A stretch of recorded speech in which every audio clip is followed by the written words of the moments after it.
Right work, man. Big up to the people them locked in as always, but there's already 17 of you guys locked in, ready to chop up our great club, man. Few bits that we have to kind of cover and talk about as well. Before we get going in terms of the transfer stuff as well, because I know you guys want to talk about that. But first and foremost, man, yesterday, apart from the craziness that took part, I'm sure everyone's seen it on social media now. Apart from that, the parade was absolutely off the chain, bro. But that one moment, that one idiot doing what he did was absolutely crazy. I saw the reports as well. It doesn't say that anyone's like been like fatally injured, but the ones that were injured that got taken to the hospital, from the reports I've read, it said that they're all in good conditions now. I say good conditions, whatever that sounds, you know what I mean? So um I hope they all have a speedy recovery, man, because that was crazy. And it's crazy because we were just talking about it, in terms of the organization in the, backstage. Mm. But yeah, now it was mad. I actually witnessed. I was saying to you, man, I witnessed it firsthand, bro, because I had to move out the way of this brother driving the car down, and it was so crazy that seeing it. You know, when you hear these things happen on TV and you're like, raw, and until you actually have to go and experience it, yeah, it's mad. But yeah, thank God no one's like mad hurt and stuff like that. Hopefully they all recover. Hopefully all them kids are hurt, recover and that. So yeah, man. But the parade was so amazing. Just to end on that little sour note, Murph, that was mad. That was mad. Seeing the players, how gassed they were, Virgil lifting the Premier League, the bus coming through, the singing, the dancing, the songs, and then just to kind of end it on that kind of sour note was just one of those ones, isn't it? But listen, Stinky, man. we move, man, and we'll keep going as a club, man, and I hope Liverpool City as well can I don't know, like can we prevent that to ever happen again? Probably not, but they're gonna have to try their best to, yeah, because that was crazy, bro. That was crazy. But big up to JJ, big up to Sav. Who was there yesterday vibing, bro, in the rain, bro, just singing, dancing. Yeah, it was mad. It was mad. And it was great to like chop it up with the Mandem as well. The football was flying around the place. I got a chance to do some kick ups as well with it. So that was good. Cav got a chance to get a touch. I missed that one though. But other than that, vibesy, man. JJ, big up, Sav, big up, man. What's the Mandem saying before we get going, bro? Yeah, man. Yeah, this one, I don't want to talk about that whole madness in it. Like I was, I mean, then the aftermath it was crazy. Got locked in the flipping zone, so it was mad. But yeah, man. First of all, I want to shout out Mush from Cop and Fracas because I was walking past. Here's one, yeah, in front of everyone. The ball's gone up in the air. He took a touch, yeah, done kick ups and boot it back in front of everyone. But he came out like dropped dead from the sky, like he just cushioned it. And I didn't know it was him. I just saw the ball go up, it dropped, and I saw someone doing kick ups, and I was like, rah, it got booted back up. I was like, that's techie. Come to find out it was Mush from Cop and Fracas, so big up to himself. I knew he was a ball anyway because I played him at football, played with him in football. But yeah, big up to him. And yeah, man, it was for me, it was like it was a decent, but I think the rain and then ultimately what happened kind of marred the whole time because you end up being cold and it was wet and certain bits weren't really organized. Like it was difficult to get a food and get a drink, and do you know what I mean, once you were there, it's like you couldn't even move. Like the amount of people that were there, but it was good to see. Like, yeah, it made you realize how big Liverpool is. With regards to a fan base. Like when you were there, you're like, this is mental. Like this is like it's you don't see that for like parades and stuff like that. You know what I mean, when it comes to a club. So to see that firsthand and witness it firsthand, yeah, it's definitely an experience, man. It was obviously good to chop up with you, man, as well. That was jokes, bro. What are you saying though, Sav, as well, man? Fucking amazing. Yeah, man. It was yeah, I think that was the best thing, man. It was chopping up with you, lot, bro. Like, I mean, obviously the footballers and that, I hear all of that business, but I don't even think that's what it's all about, really, bro. Like, you get me? Yeah, man. All Liverpool fans just united in one place, and that seriously, no bad vibes in it, because obviously whatever happened was just a random done, bro. So, fuck knows, bro. I don't know, but I ain't gonna lie, I don't feel the best about it still, man. I still have good moments in that, bro, but I don't think I'm running back to the parade again. I don't need to at this point, bro. I've done them all. I feel the same. I feel the same way, bro. I feel the same way. Yeah. I've done them all now. I don't know. I don't want to say never in it, but like nah, man. It's not even worth it. I'd rather just have a meal and watch wherever in a pub or something, bruv. But it was good. It looked great, and that obviously no one can help the weather, bro. It is what it is. Just I don't know. It's weird, bro. I feel like lack of communication fucking ruins shit, man. Like I just even with like waiting for the bus and all that, which I'm kind of privy to anyway. But even if there was something showing people how long it was going to take to get to a certain spot and orchestrating certain things, but I guess people done the best they could or the best they thought they could. I don't really want to blame too many people on that because for all the other situation, I'm guessing that they don't expect. I mean that's their job too, but I guess they don't expect certain things to happen like that. The train station thing, I don't think there's an excuse for that at all because it's a train station and you know how much your footfall is every day, roughly. And now it's been tripled, quadrupled. So, yeah, you don't have an excuse for that one. You just got to manage the traffic flow, bro. You just got to manage the roads and everything. You just need, like, obviously the roads you can't really manage, right? But you can build up certain roads so you can go and funnel traffic a certain way. So you can make it a one-way system. There's so many ways you can do it. Carnival do it. Do you know what I mean? Every single year, they've got two. Do you know what I mean? One-way system. You go in, you're not coming out onto this road, and that way you're able to kind of police it a bit better. But then the station, I just don't understand. You've got all the statistics. It needs to be a flow system where it's like, all right, cool. The maximum we can go and take at any given point is 10,000 people. So guess what? As soon as it's 9,000 people, you shut it off and you allow there to be a buffer, and then you allow people to wait so there's an orderly queue, and then the next lot go. Then you shut it off again. And man, this wouldn't have happened, but yeah, people will happily take delayed trains if it means everyone's going to get there safe in it. So I just think just certain queues, you know where the trains are going. There's not a reason for a man from Newcastle and a man from Birmingham to be in the same part of the station, and we're not getting on the same train. So why are we all rushing together instead of just being separate queues for what specific trains come in, and then you move on through, and then you check the capacity of the trains, and then they move, and then you wait for the next one, and that's it. And you keep that going for the rest of the night. You get me? Because seeing people all hurt and stuff like that, and even though it's like little injuries and that, I didn't feel comfortable being around kids getting squashed and that, bruv. I was on a Titanic thing. I told man, bruv, like, I remember saying to people, I'm not joking, bruv, just let the women and the kids go to the front. And I said, I got my son. The Titanic thing.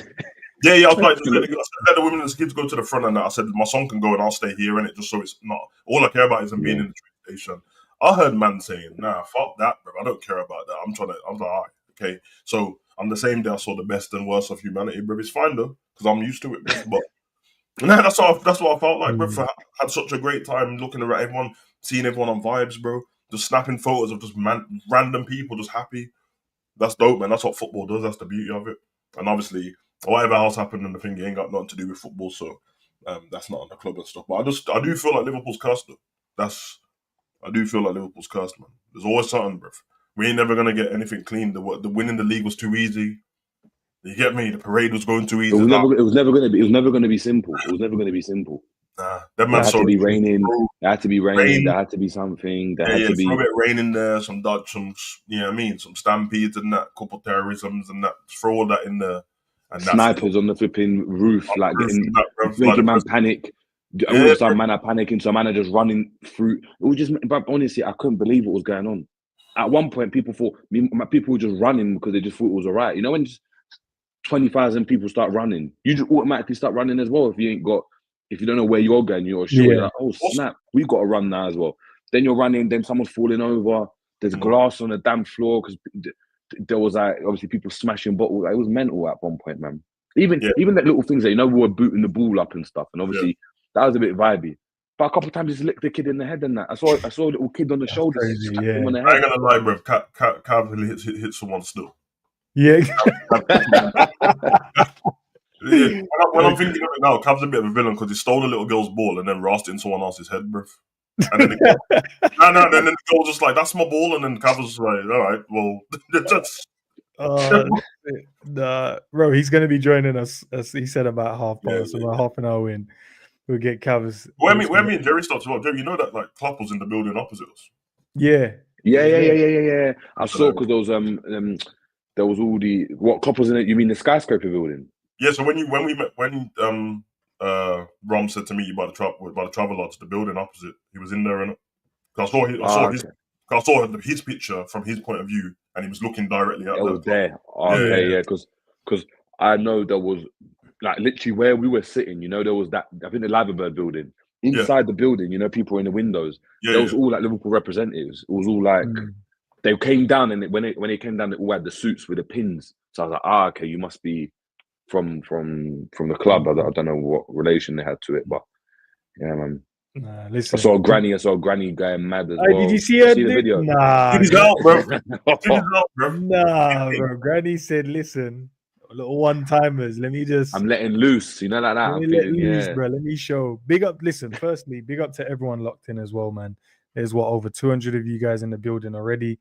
Love for the love, man. Smash the like button as well, guys. Don't forget to do that one job that we asked you guys to do. But listen, man, we don't want to talk about the Debbie Downer parts. Let's try and talk about the vibesy part, because we had some vibes, bro. First and foremost, man, I want to say Jerry and Savage are tall people. That we can't run the jokes no more, lads. Ladies, we can't run that joke. No, don't do that. Don't do that. No, because we have a thing where we run the channel. Don't patronize me, bro. Don't patronize me. Don't put me there, Jerry. Because everyone knew Jerry was tall already, bro. Don't try and just throw me in there. No, not everyone. All right, Jerry, am I wrong? Not everyone. Apart from people you fully know, they were like, yeah. And then people that people didn't believe me. When I used to tell my I'm like 6.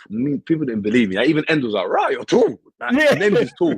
And End is tall, by the way, people. Like, when End says he's tall as well. He's not. Do you know what I mean? Thank you, bro. Savage though, yes, he's definitely over 6 foot. I don't think he's 6 foot just. I think he's about 6'1". Yeah, at least. I'm 6'1" in Air Forces. I told you this already, bro. That's the truth. So, want to clear that up so you guys don't laugh at the man them no more. We can't make them jokes. And then Cav Stool is like, it's mad. Like, the man them are not short guys, bro. That's. And guess what, people? Just for the chat, End can do kick-ups. So he's passed the test. We couldn't record because the live streaming weren't working. There was no signal. But End can do kick-ups. Do you know what I mean? He's valid. Yeah. He's valid. I've got a mad photo as well, and I'll share with the people in a bit of me. I didn't even know when he snapped this, bro. Of me, like, I'm holding the tripod and I'm doing a kick-up, like the ball. He's caught it, bro. I don't know, man. I respect his thing, bro. I respect it still. I can't even lie. That was mad, though. But yeah, bro, even just being around the people, just vibing out, like, you know, the atmosphere, the songs, learning the Chiesa tune as well. I'm like, when did Chiesa get a tune? Chiesa has a dope tune as well. So, like, even learning that, just being around the city with the people, bro, and everyone just smiling, vibesy, no madness as well, which was not saying you expect it, but like from a celebrational like point of view, that everyone was just on vibes. Everyone was just on, yeah, you're a red, I'm a red, let's just vibe out. That you barge into someone, no one's gonna be like, what are you doing, lad? And then, yeah, you know what I mean, like in Carnival, you barge into someone, it's over, innit? Like, you got to kind of assess the situation. This was like, with regards to that, it was all cool. Like, again, people in Liverpool very, very friendly as well. Like, where we were anyway, there weren't any like instances of like just drunk people moving mad. And in other areas, like, from what I heard, some people were moving crazy, but other than that, like, our area was, I mean, by the Liverpool building, yeah, it was vibes, man, vibes. And yeah, I saw remember the brother with the gold jacket? Man had the gold jacket and a gold jacket. No, he had no shirt. No, he had the shirt on first. He came back without the shirt. Oh, see, I didn't see him. I only saw him with no shirt on and just the gold jacket, yeah, belly out, the skinniest of jeans and some gold trainers, brother. And I was like, what's going on? And the next time I saw him, the gold jacket was on the floor, and man was just in the rain, just going. Yeah, when everyone was doing up singing, and I said to him, I said, "Bro, I just saw that gold jacket in the air, bro. So I don't know why I'm on there." He just ripped it up, just on the floor, getting trampled on. I was like, brother, like, is that a leather jacket? It's leather, you know. And then the brother that was stretching just to climb on top of a bin for no reason, bro.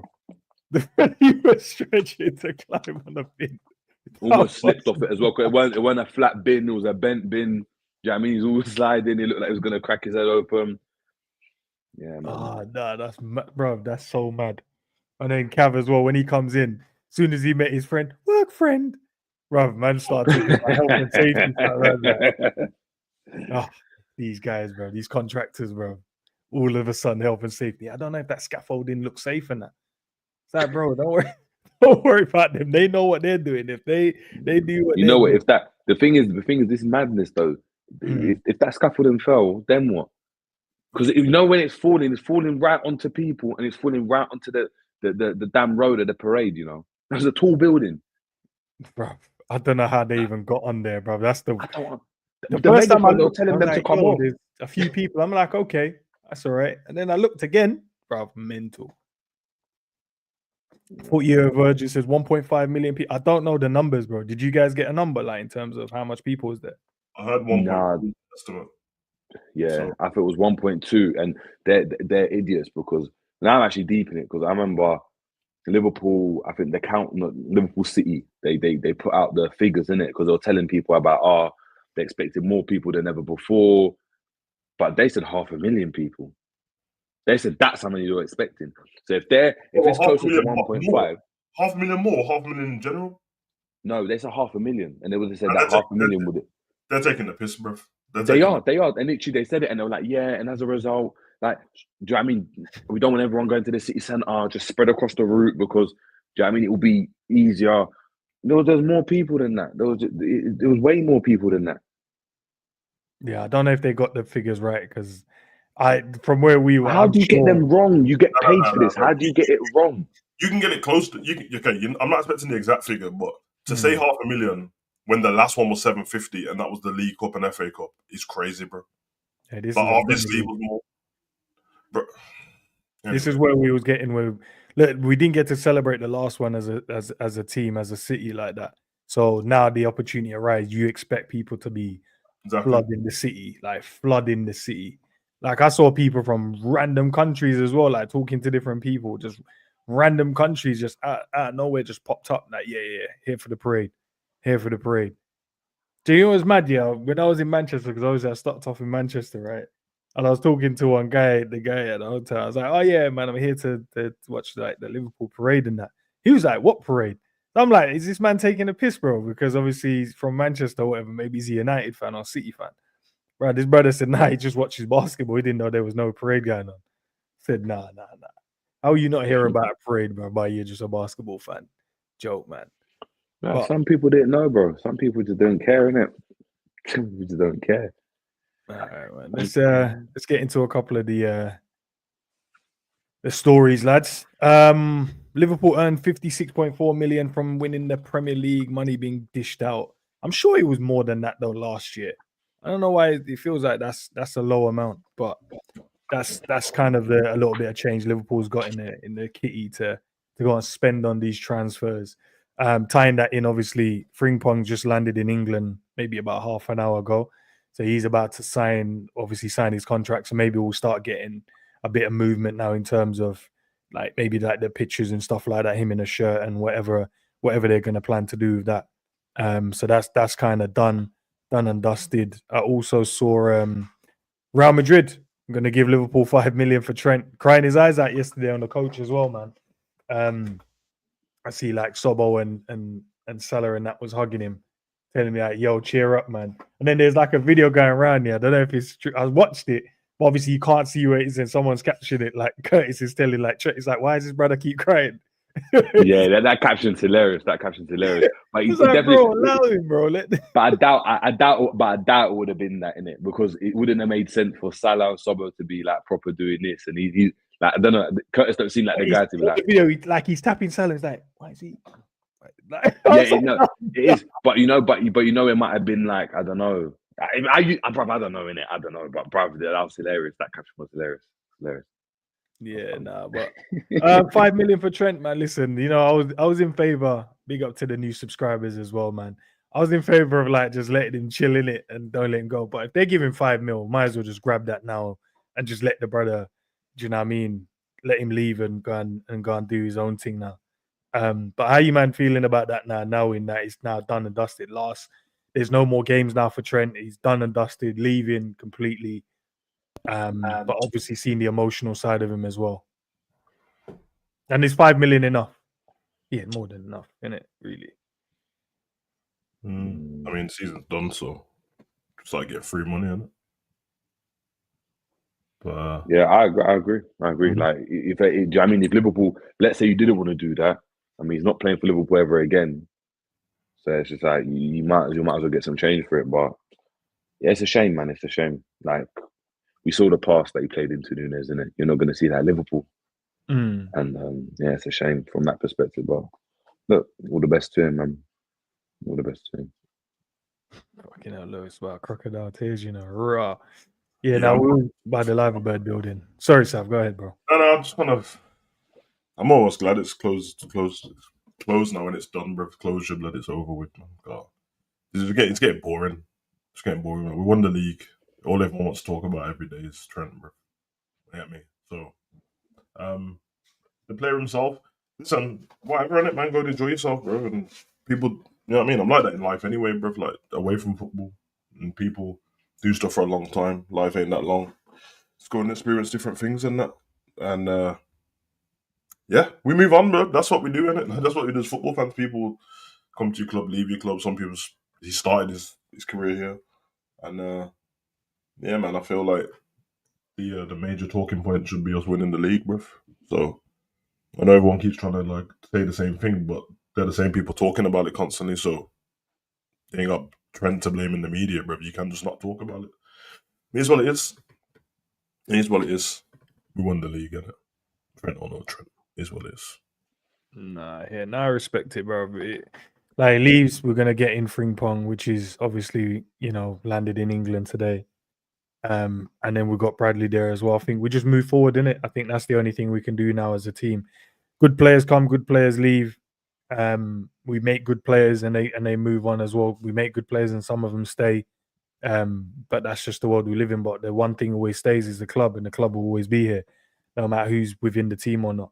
And now it's just about moving forward in it, and then let him go and do his own thing. If he goes, you know, obviously most people ain't gonna want him. I don't want him to like win bare trophies, but that's because I like Barcelona, and obviously I want Madrid to fail at all hurdles they have in it. So not necessarily more about him, but just more about the team itself. But at the end of the day, in it, we're Liverpool, bro, and we're gonna move forward, and we've got two future young, well, you know, young fullbacks. Let's see how they do in it. Let's go and support them now and see what kind of players they can turn out to be as well. Obviously, they're not going to be as a Trent style player, but they can be great in their own right. They can be great in what they do in it as football players. So yeah, I'm kind of cool with that, man. With what's going on with that. We actually made a bid as well. So we put in a bid for Florian WIRTZ now. So it's not just talks. Nothing's happened of it. But obviously we had the parade. Yeah, so we actually officially put in a bid for him. But obviously, when we had the parade, so that was yesterday. We had obviously the parade. I think it was the day before. Then we had the parade, and then obviously you got the aftermath of the parade and stuff like that. I think they're going to cover that, and then maybe tomorrow they'll probably expand on what's going on with that one as well. He's told them that he only wants Liverpool as well, so it's now just about getting that money in the package right now. Contracts are fine, personal terms, everything like that is fine. It's literally now just paying them the money that they actually want. And he's going to be our player. I was listening to Talk Sport and Danny Murphy, and that was talking about him, and he said, obviously, where he's just been like educating himself on him as a player, and he's just like, bro, the guy has both sides of it. And he's got great feet, and he's got that vision that you don't really get with many players in it because they ever have one or the other. You never really get a player with both. In terms of like how Coutinho was before he obviously left in it for Barcelona, like that. The last 2 years, I'd say, of Coutinho was, bro, it was cold. Yeah, it's different. That was he had the feet and then the vision, and he was scoring these these outside of the box finishes, just outrageous passes. And what Danny, he didn't compare him though, because they did ask him on there.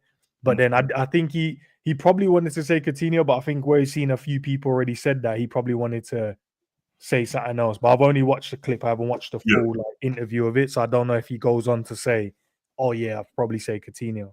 But from the point that I watched it up to, he said like, "Oh, we'll give him a minute. Let me think about the player that you compare him to." So I don't know if you guys have seen it. And in terms of that kind of signing, I know we kind of spoken about how he would improve the team. Yeah. But like in terms of like the style of the player, what do you see this brother like achieving within the Premier League? Yeah, man. The Coutinho thing is weird, isn't it? Because it sounds like people being lazy with their analysis and that. They don't play exactly like each other, but I think if it's about what they can offer the club and what you just said, what we saw of Coutinho in his last 2 seasons, I kind of get it. I kind of get it in it because it's the bit of magic. It's the long range shots, no backlift, top bins. That's what Coutinho had in it. It's like, and we've seen Liverpool struggle with certain defenses for a bit and struggle to break them down and not having a bit of magic to just get out of there with a 1-0 screamer or whatever. He can definitely improve the team. It'd be interesting to see what Slot does because I'm still trying to figure out Slot as a coach. So if Slot's going to be, I know he's demanding when it comes to work rate and all that stuff, which is I'm fine with completely. But I would wonder if he does come to Liverpool, does he get given the license to be that guy in it? Because sometimes if you're so good at being that guy, people are happy to just let you do that, and we'll do the work for you in it. So, yeah, I'm here for it, bro. I think he can offer the team a lot. He's a lot more robust than people think for someone who's that small. His pressing's is very impressive, and then everything on the ball's dope anyway. Man, I think he's cold. So, yeah, man. Funny enough, with that, he was never my first choice, but I don't know if that's just because I never thought we'd get him or what. But he's cold, bruv. I'll lean towards we never thought we'd get him, to be fair, because I didn't. Like, you look at these players a lot of times and you go, yeah, I don't know. My club don't really go after these guys. Yeah, like, you know, every time we mention like the Musialas or Gio always mentions him, Mm. you're like, yeah, I hear it. Like, it would be cold if we get him, but we never go after these type of players. Never do, man. And just to see we actually doing it, that's mental, bro. Like, that's just a standout to me. That means for me, I feel like we're fully willing to take this serious now. What about you, though, Joe? There was in that same conversation on Talksport. So I'll give you a different question. They were talking about like, yo, could he improve Darwin in it? But then all of them laughed and said, nah, he's gone. gone, Yeah, yeah. So that was jokes. But obviously I don't think he'll stay either as well. But with a type of player that Florian WIRTZ is, could he improve Darwin? And I don't mean improve him. You're not going to improve the guy in front of goal in terms of the finishing. But there's moments, how do I put this? There's moments when I've seen where you could give him a simpler chance or give him good moments to build confidence, but we opt to do something else and then give him a chance later down in the game, and then the expectation is to take it. And I'm not saying there's nothing wrong with that, because you, as a striker, you have to just be prepared for when that moment comes, take it. But there's moments within the game I'm like, yo, just give him that tap in, build the confidence there. Yo, a little through ball there would have been nice for him. Let him go and have a shot. Do you know what I mean? Where the striker is just feeding off chances and then to build the confidence from there. But I don't know your thoughts. What are you thinking? I mean, look, it depends what type of player WIRTZ is, isn't it? Like for Liverpool, obviously I know what he is for Leverkusen. We've all seen it, but if he's more of like the Bobby type, like of player, like Bobby Firmino, then yeah, he might go and just give you a no-look pass and allow you to score the goal because you don't really care about scoring goals. You just wants to be a good player. But if that continues, he's going to try and get his. If you look at those players like Cole Palmer and stuff, they're not trying to give you some easy layup. No. If I'm there, I'm gonna play you the pass, and when I'm in a difficult position, I'm gonna still play you the pass. I'm gonna score, sorry, and then if I'm in a difficult position, I'm gonna go and play you a pass that allows you to score a goal. And ultimately, that's the problem with Núñez and it hasn't been. It's not like Liverpool have struggled to create chances for him, like with the narrative that you hear with like Rasmus Højlund and all of that, where last season or season before they were like, yeah, I mean, he's getting one shot every 2 games and you just can't get in the game and it looks like he's just not even involved. Núñez is always involved. Núñez, like whether it's Salah, whether it was Trent on the weekend, like look, that pass that Trent played into him, Haaland scoring that, Watkins scores that, like just so many strikers in the league that just put that away, and it's like, that's your bread and butter. 1-1 against the keeper. He's made the right run. He's made it from early. It's onside. The pass is played, but he hasn't scored. So even if a WIRTZ is there and playing in that pass, WIRTZ could do everything all the skills in the world, be so creative, be so cute. I mean, sprinkle all the magic he wants in a game, lay it on a plate. But if my man skies the ball, then what? And ultimately, that's Núñez's problem. I don't think it's been Liverpool creating chances. I think with WIRTZ though, it just gives you, hopefully, and this is what I would like, more of an X factor, because in the day-to-day game, Liverpool will just still winning it without a WIRTZ. And we've done it this season. Yeah, I think what it gives you is, for example, against PSG, right? In that game where we just go in and just can't score the goal, or whatever, it's just another player in the team that, like when Trent came on and then all of a sudden changed the game, right? In that game, you've got another player that's, when he's in the game, he can change the game. And you've got Salah that we know that can change a game just by a moment of brilliance. And I think that's what I'm looking forward to the most, because when I look at some of the best players in these teams. I look at like a Cole Palmer, I said before, but you go and look at, Kevin De Bruyne back in the day, even Coutinho. There were so many times where Liverpool dead and Brady does something out of nothing, like they get goal against United in the Europa League or FA Cup. Where is it when he dinked a couple man and then Europa League. dinked Europa League and he dinked De Gea? It's like that's something out of nothing. Or do you know what I mean, when Bobby's done something out of, or Mane's done something out of somewhere.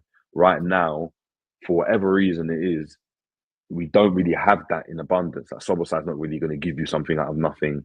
McAllister doesn't do it too often. Diaz really doesn't do it too often. As of recent, Gakpo not really. Like it's just very like planned in it. If everything's going well and they get the chance, they're going to score. But WIRTZ is the type of player where there'll be 5 men around him and he gets out of it somehow. And now all of a sudden it's like where he shouldn't have got out of that. The team pressed really well, but because it's him, he enabled us to come out of that situation and earn an extra point or get a victory, especially like in the Champions League where it's like the tournament football. So that's probably what I'm looking forward to the most. Yeah, because they spoke about as well, Sav, that they were saying, you can play in the false 9, you can play across the front. I know you guys, obviously, and yourself, you said he's going to play as a 9.5 in the team. Do you still believe that? Do you still believe we'll go and get a striker? It's Liverpool in it, so I feel like 9.5 makes sense to me, bro.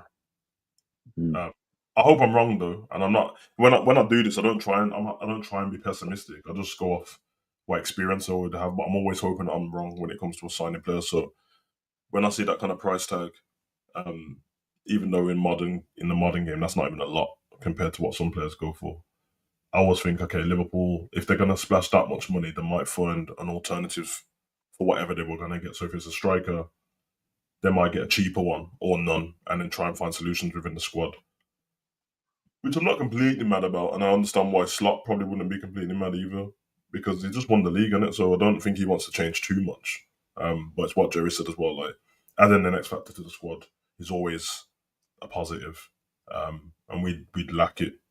And yeah, he can play across the front three. I've seen him coming off the left a few times, and yeah, man, I think it'll work out, bro. And like, I don't know, after watching them PSG games and that, and I was watch how Slot kind of does stuff. It feels like, I don't think he's copying PSG or anything like that, but I feel like that's kind of the route he wants to go down. Full control of the ball, a bit more fluid. So that makes sense to me, man. And somebody like WIRTZ makes sense in them kind of positions too. No, just the creativeness of the brother, man. He's honestly, man, I can't wait to see what he can actually bring to the team. And I think bringing a player that like him into the team as well, I think that opens the doors for anyone thinking about, okay, is Liverpool the right place to go? Because the move, and we spoke about it last time, the move to take him out of the hands of Bayern, because that's normally the next step. That we obviously as fans, we probably just go, no, we just beat Bayern. Like, actually, it's bigger than that in world football.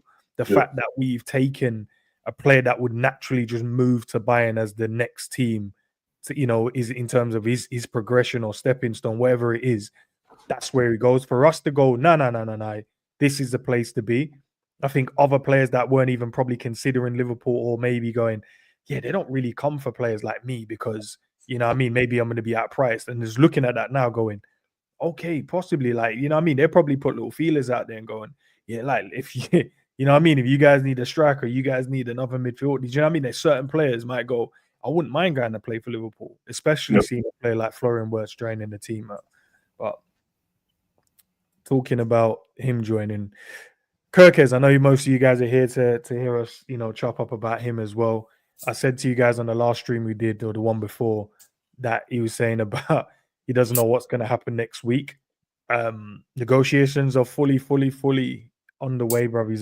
He's fine with personal terms. It's now about getting the right package in terms of the money for Bournemouth, but he wants to come to Liverpool Football Club. So this one, I don't think this one's going to take long either as well. I think we're going to move so quick. He's just going to be, bid's going to go in, accepted, and then he's just going to be here doing a medical, ready to play for Liverpool Football Club. Unless something strange or something crazy happens, he is going to be Liverpool's left back going forward. But at the moment, the outgoings, we haven't seen any real mad movements in terms of outgoings yet. So we're speculating that Nunes will go. Obviously, I think he will go, but more speculation than anything. We're probably speculating that Jota will go, speculating that one of the left backs will go. Like all of this until we start seeing movements in that. But at the moment, there's no real outgoings. We know probably Kelleher because I think he knows his time's up. We've made assumptions because Harvey was crying whether he's going to leave or not. But we don't honestly, we don't know. When do you guys feel? Yeah, I'll go you, Jerry, first. Yeah, when do you feel, bro? Like these movements or outgoings are going to happen? I think it'll be in. I think it'll be in the next coming weeks. I think like you'll start to see them. No reason. No reason why I say that is obviously Liverpool have just won the league, and as players, and I think the team and the coach and stuff and everything would have planned for all the players that have been in the squad to be involved in the parade and stuff. So there wouldn't really be time to be for Kelleher not to be at the parade as an example, or Nunes not to be at the parade because he's got to go to Atletico to do their medical or whatever. It's not really going to work like that. I know there's other teams that, maybe they're waiting to,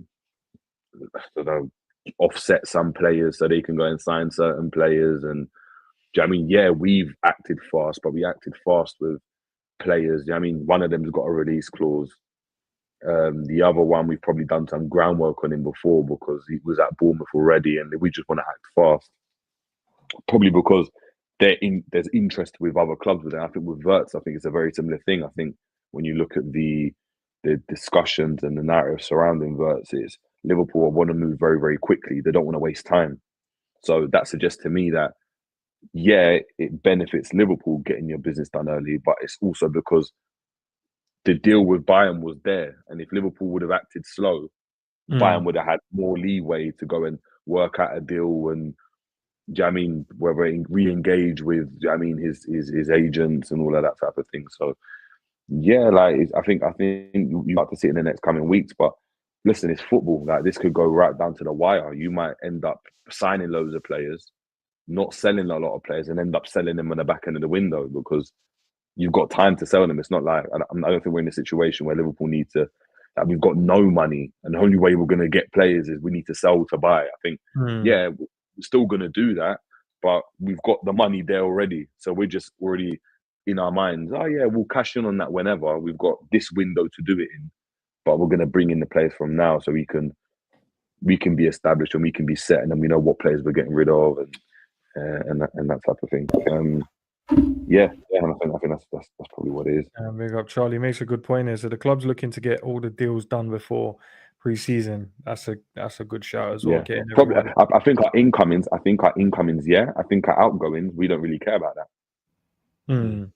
I don't think we would care about that because ultimately, we want the players like WIRTZ and Frimpong in as early as possible because we want them to have a fresh pre-season with us. But if another team doesn't want to act fast or whatever and still end up buying Kelleher, we're not going to be like, yeah, man, we want him to have, that's not cool. You can have a pre-season with us then, innit? And then you can go at the end of the window. I don't think that bothers Liverpool too tough. What are you thinking though, Sav, as well, in terms of the incomings and obviously the outgoings? I know we spoke in detail in terms of who we think will leave, but there's no movement at the moment. There's just conversations. Yeah, I agree with Jerry, man. I think there's not a rush for outgoings because at the end of the day, if they're outgoing, it don't really affect us like that. You get me? We saw that previous transfer windows and pre-seasons as well. Think of one of them. Like we played Gravenberch in pre-season, and then he still came to Liverpool. We had Carvalho. Carvalho was like the main player in pre-season. Him and Sepp Vandenberg, they both left after pre-season, so I don't think that would be too much of a problem. But yeah, the incomings, unless there's something that presents itself and it's in the middle of pre-season, like all of a sudden a player that didn't say they wanted to leave their club is ready to leave, that's when an incoming will be in the middle of pre-season or after it. But I think apart from that, I think we'll try to get it done early because I think Slot wants to get his team in and start working on tactics and stuff like that. I think there's a few things he wants to change. I think he had a few surprises with the Prem as well and the intensity. I think I heard him talk about the winter break and that as well. So he wants to change stuff too. So that's the way to do it, man. And Liverpool's usually good with depending on whatever players we get, but we're normally good with how we run our transfers and stuff. So yeah, I think it's perfect, man. Best way to do it, man, and then hopefully we can just have a pre-season with the players that are going to play going forward. It'd be a nice thing to do. What do you think, like in terms of the football boys? What do you think we was missing? Because obviously we won the league, innit? So I don't know if we can say there was a lot missing from the team in terms of how we played, what the players contributed towards the team. Because we won the league at the end of the day with these players, and with all of them contributing to the whatever part you see that they did. What we missing, bro, to really like really lock in and go, this is the only place to be, and we're the best football inside, or we're one of the best football insides out there. What are we missing? I personally think it's which is ironic because one of the benefits I think we've had this season, but I think Sav kind of alluded to it. We don't even know what slot football is really. Like, we don't know what a slot play is. We don't know what slot football is. Like the fact that even at the sole fact we've gone for Kerkez and Frimpong, that's obviously just touched down today, is that, all right, are Liverpool going to be that attacking? Like, we remember this season, if you look at how our fullbacks have played, it's a different profile. But we've done well in terms of both fullbacks and the defense was very, very solid. Like, Trent's role was not as attacking as it has been under Klopp. Like, he wasn't right up against if you look at his numbers have decreased as a result of that. I mean, he's still a quality player. His passing was great, but he weren't in the final third all the time. Robbo wasn't in the final third all the time. He was quite narrow to Virgil. So to obviously move away from that and have a situation where you've now got fullbacks that in their careers, they're always forward thinking first, and we don't speak about it. They're not like Wan-Bissaka's. They're offensive fullbacks, and it makes you think, all right, cool, like what's going on here? And then we went in for a Zubimendi type DM, but apart from Wharton, we haven't been linked with a DM really. Like, I haven't heard any talk of the Zubimendi again or this player again. It's just there's no talk of that. I thought we'd go in for a striker. I mean, that was an area that a lot of people, even in the chat, are saying, look, we could have dealt with a striker in certain games, or just have natural. I think every team wants a striker. Every team, no matter, even if you've got a good striker, you want the next striker. But we've gone for WIRTZ, innit? In a position that when you look at, in terms of like numbers, like we're not lacking in that position. Like, of course we want him, but it's not like, like City, they're trying to replace De Bruyne, so they're trying to get Morgan, Gibbs White, and Cherky. And it's like, they need a player. We don't need a player in that position because currently, whether you rate them or not, we've got players in that position. Do you know what I mean? We've got your Elliots, you've got Soboslai, you've got Curtis Jones that plays there, you've got McAllister, you've got Gravenberch, you've got pure players that could just play in that role. But we've gone for WIRTZ, which is cool. It's like, all right, are you going to go for a striker now? Like, I don't even know how to tell you what players we're missing because for all I know, the way we play this season might be completely different to how we play next season. Completely different. So then I can't judge it based on that. Because beginning of the season, I would have thought we're missing a DM. Now, I'm not... I'd prefer a different type of DM, but that's just my preference. This season, Grab's been the best DM in the league, innit? So it's like, how can you replace him? He's got to start based on merit. So now, like, what's the football going to be? I'm confused. I couldn't tell you what slot style football is. I couldn't tell you. It's just a mixed match right now. So I think that I'm interested to see what happens there, man. It's mad because even though we've won the league watching Liverpool play, like, none of us really knows what he wants, bro, or how he wants to play. Like, we've seen glimpses of it at the start of the season where you're like, okay, you wanted to control the middle of the pitch. You wanted to keep everyone nice and close, draw players in, draw the opposition in, and then play little triangles and then transition into into an attacking situation really fast. But he went away from that, and you're like, oh, did he go away from that because team found him out, or is that the way? Even that, right? When you compared it to like pre-season, right, we were dominating the ball, and it was like Barcelona-esque, like Man City-esque. It was pass, and doing all them things, right? It was just the passing and the passing and passing. Then it became a thing where we were passing, and then the ball went over the top, and we're being like mad direct, like, do you know what I mean? And it was just like, all right. There's some feedback, G, I think, from your side. Big up to yourself. But it was just one of them ones where I was just like, I can't tell you what slot ball is. Like, even if I know you're saying, we're trying to keep the ball in that, but every team's trying to keep the ball. Like, every team wants the ball in it. So it's like, all right, with Klopp, we know his principles. With Pep, we know his principles. With Iraola, like you can watch that, and if you're into football, like, oh yeah, that's a Bournemouth team, or they play like that. With Liverpool, I couldn't tell you what Liverpool team is. I will just know that, oh yeah, like I can recognize as Liverpool because I can see the movement that Salah makes all the time, or that same pass that Virgil makes because we're used to it. But in actual play, I mean, that could be any team. Like, at times, like, I've seen us sit back and defend. I've seen us go forward. So I want to know what Slot's influence is, and I think how that filters down into like even the academy and stuff. Like, I want to know, all right, how's the academy going to play now? Because before they were like pressing. What are they doing now? Are they just doing the same thing as before? Is it what influence does Slot have on the club as opposed to just the first 11? I think. Yeah, big up to G. One of my questions as well from the guys in the chat was, some of the guys are saying we're missing a 10, a creative midfielder. Big up to you guys with the engagement in the chat as well. And yes, just to answer a couple of the guys' questions in there, yes, Frimpong landed in England, so obviously he's going to complete his move. For the ones asking that, so that's done. Let me see if there was any other like questions to do with topic. So forgive me if I don't see it, lads, but big up, man. Big up to the ladies and gents in the building.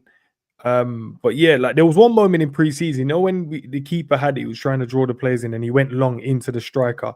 He would say it off to the 10 spinning and then Salah would go. And I watched that and I was like, yo, this is going to catch bare teams out here. We did it against Arsenal. Who was the other team we did it against? Who was the other one? There was one other team we did it. And I'm like, okay, all right, I see this. This can work. Like in transition, when they feel like we're trying to draw them on and they're gone, like we're going to press, we'll just click that into the striker. As long as he can hold it, set, through ball, we're good to go. We're gonna cook, and then like didn't see it in the games. But it's crazy. Like even when we're saying that, right? Yeah. Like Crystal Palace did that in the final, bro. So like if you look at what happened, they went and played short. They got pressed. It clipped into Mateta, and they were off. And it's like, yeah, but that could be Palace, and that's my point. Is that there's nothing there where I'm looking and I'm like, that's Slot. It's like it's just a melee of just different stuff. Which then it makes it difficult for us to know what type of players he likes. Because like, does he want a Mateta to hold? Like, in that situation, we'd think, yeah, he'd want like a Mateta or like a Haaland to hold the ball up. But then he weren't using Nunes, he was using Jota, and Jota wasn't, he's playing like a false nine, like WIRTZ. And then he's gone in for WIRTZ. But earlier on, we were linked with Isak and Ekitike and Sesko, which are completely different players, isn't it? So it's just like, strikers, what does he want? Like, I don't know, man. It's interesting, man. Interesting. I know, Savage, you agree with that because you keep calling him Slot 45 and that name's stuck. But what, because half a job. We won the league, right? Half a job. We won the league without like actually having an identity of how we want to play. Like where you go, that is Slot's ball. This is how he wants to play. We know this is like, every time the team comes out is the exact same. There's no change. You know what I mean? Like what like. I don't know, bro. Do you think that will change then? Because Jerry's right. Man, I think he's a smart guy. I think maybe even before he come and the people who were like rushing around trying to see final stuff and that, Slot ball became this like tagline and that. But realistically, he's still a young manager and he ain't been around for that long, so he probably hasn't even formed what Slot ball is yet properly. Not to mention you've come to a better league, you've been caught off guard. And I think that's why you saw the change in what we saw at the beginning of the season. I think you both use it right. Like in pre-season, it was trying to get the ball into who was in that false 9/10 area and feed off there from the wingers. And we had it because he did it with Harvey as well. Yeah, he did it with Harvey in a few games. We got the goals from them as well. I remember when he was wearing the black kit. I think we won 2-0. And then he did it with Jota as well. I think he didn't help that Jota had a bad season though, because he started the season like that and then Jota was a bit stinky in it. So then it's like, okay, I won't. Remember, he wouldn't even get Jota to do the pressing. It was Szoboszlai would run ahead of Jota and do the pressing in it, and he'd kind of keep him in that position. Then he wasn't playing very well, and then I think he tried to get the best out of what Sobo could do instead of making him do stuff that is not that. I don't even want to say he's not that good at that. He's not really applying himself in doing. So yeah, when it comes to how he is, judging from his last interview, the Sky Sports one, I don't know when it was, like a day ago or something. It was with that one who was in the Liverpool building, that blonde woman, that interview. And he said they caught him off guard. He said that I'd prepare for games and stuff, and then all of a sudden, every time they played against Liverpool, they didn't play exactly how I'd watched the videos and the way I'd analysed their game and set the team up. Because she was basically saying that like I don't think we've seen this from a manager before, where you go in at half time and then you change things completely. And he was saying, yeah, it's because I have to tell the players the way we set up, the way I thought it was going to go. It's not. He's trying to get used to the league, and then he's mentioned about the winter break as well and rotation and stuff. So yeah, maybe he's just not figured it out, and he done what he needed to do to get over the line and win the league. Obviously, we deserve to win the league, so this isn't about that. But the other teams were bad as well, so probably trying to get ahead of the curve now. And even though you've won the league, you want to be better. So he's probably going to use like certain. There's not many games to choose from where you can use it as a lesson, but I think that's what he's going to do, because we had one problem last season. Really, was when we had teams where we get bullied against, was always our kryptonite. And you can beat that as a weaker team, but you need to be good on the ball on the floor, and we wasn't. So I think we're going to fix that as well.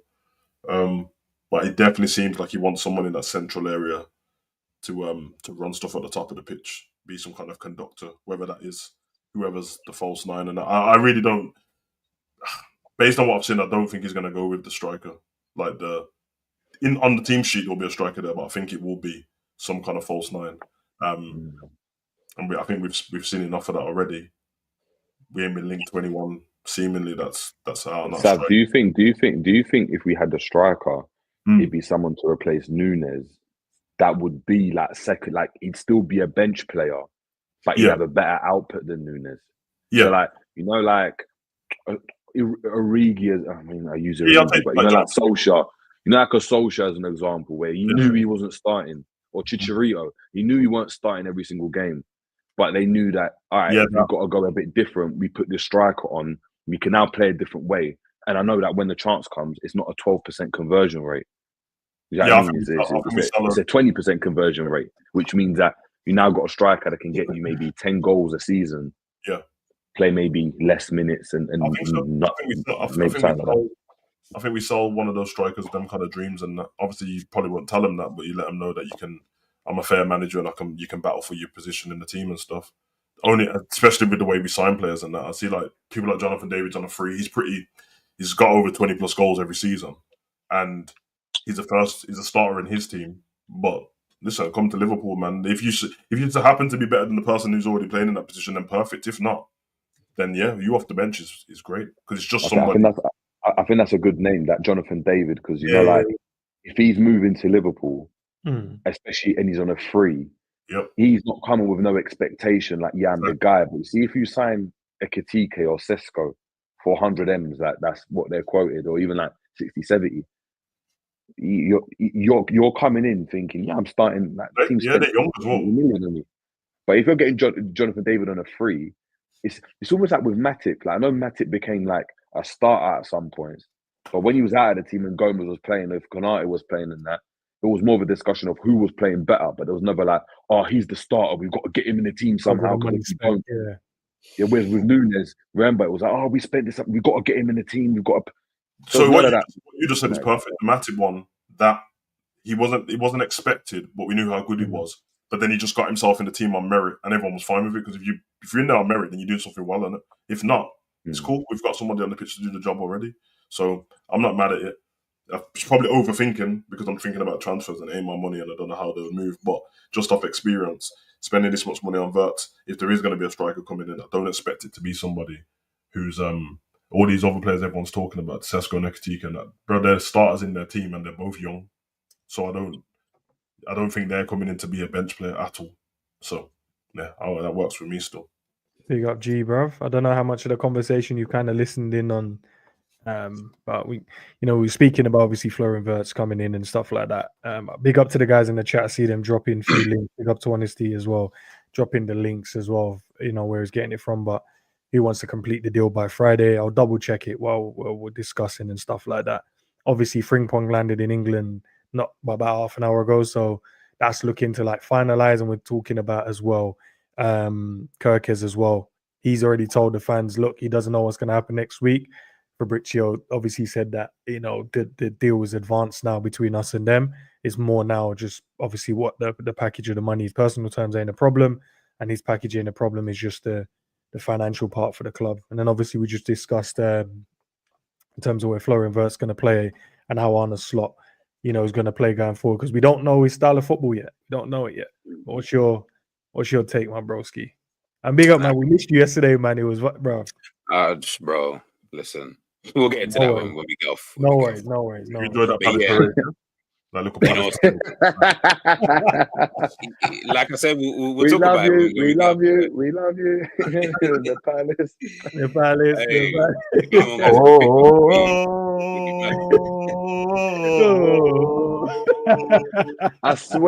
I swear G's hat says FA Cup champions, bro, 2025.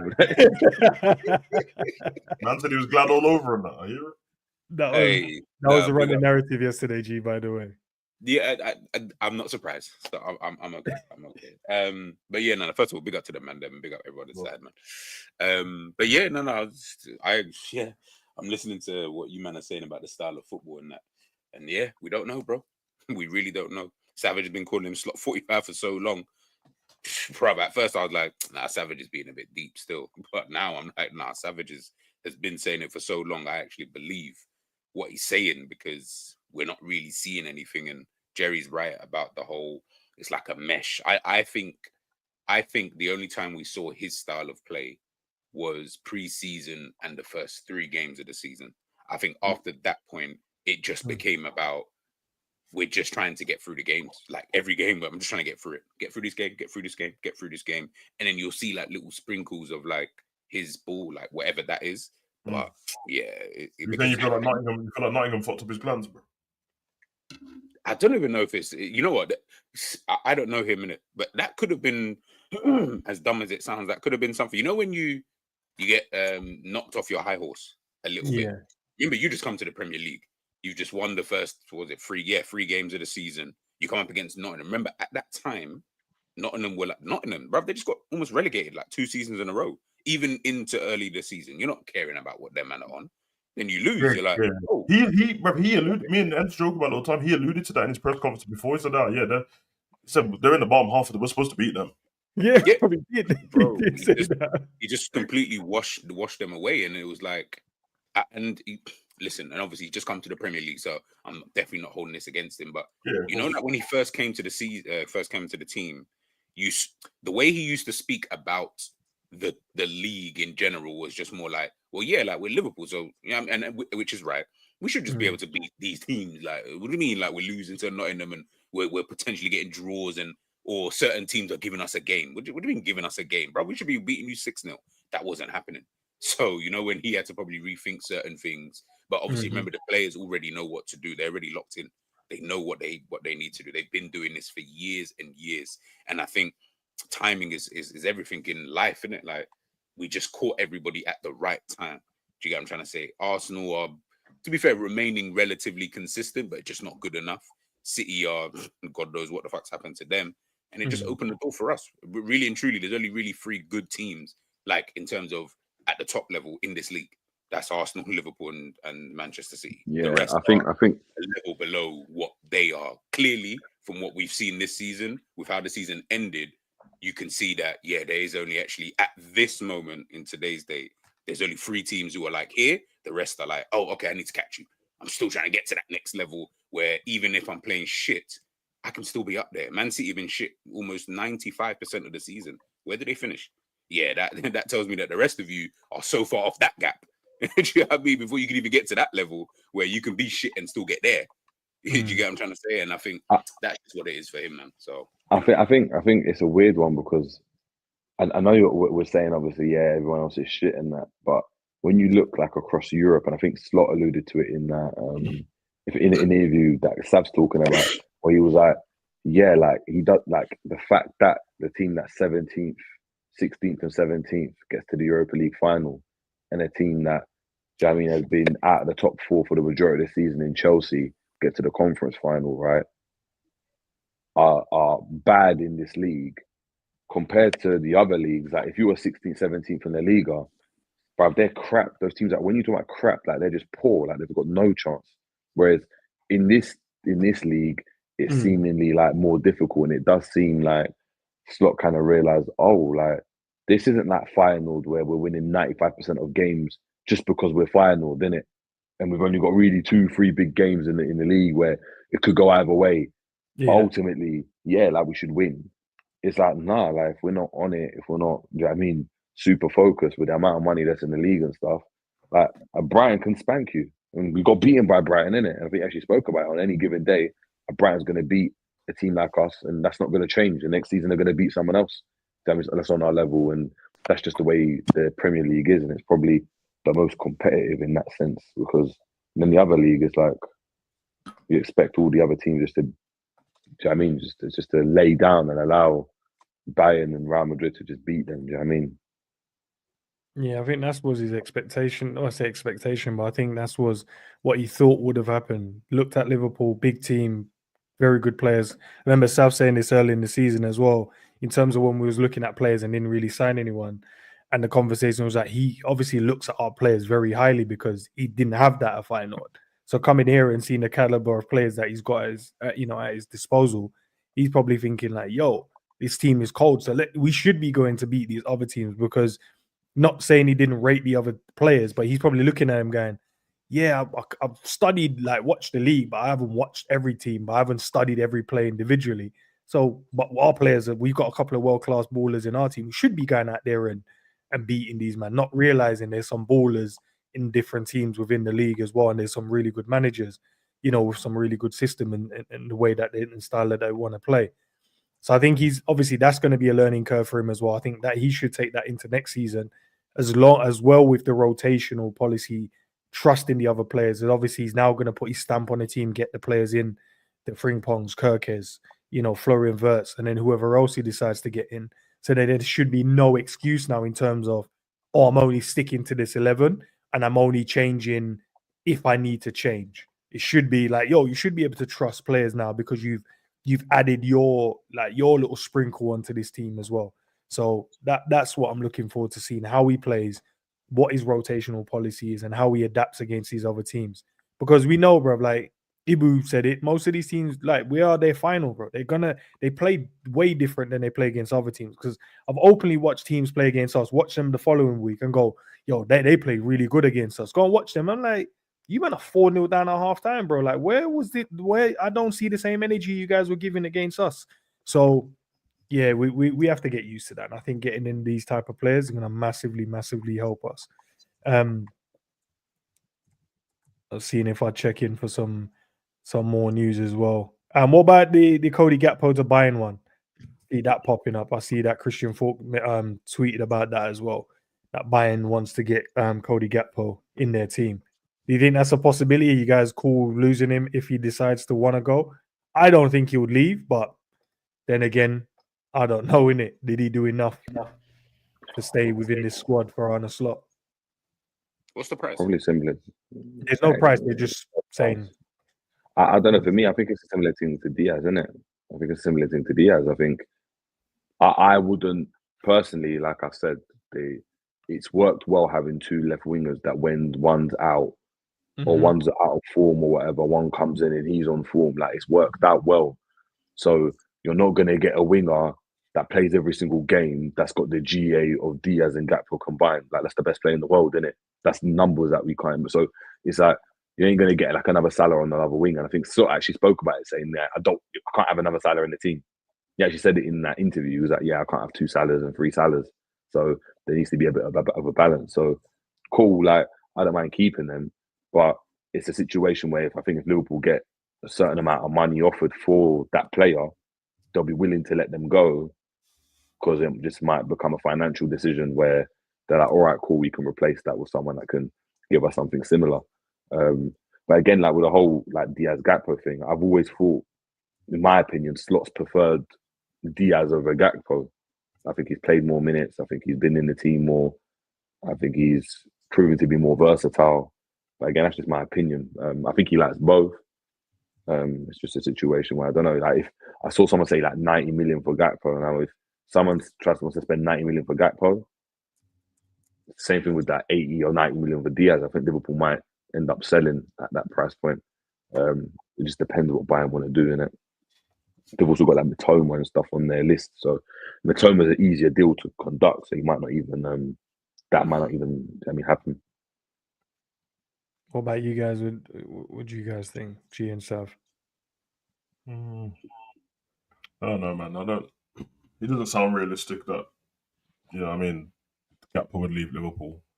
And I wouldn't really want to lose Gakpo, to be honest, man. I think wingers that are available out there is very limited.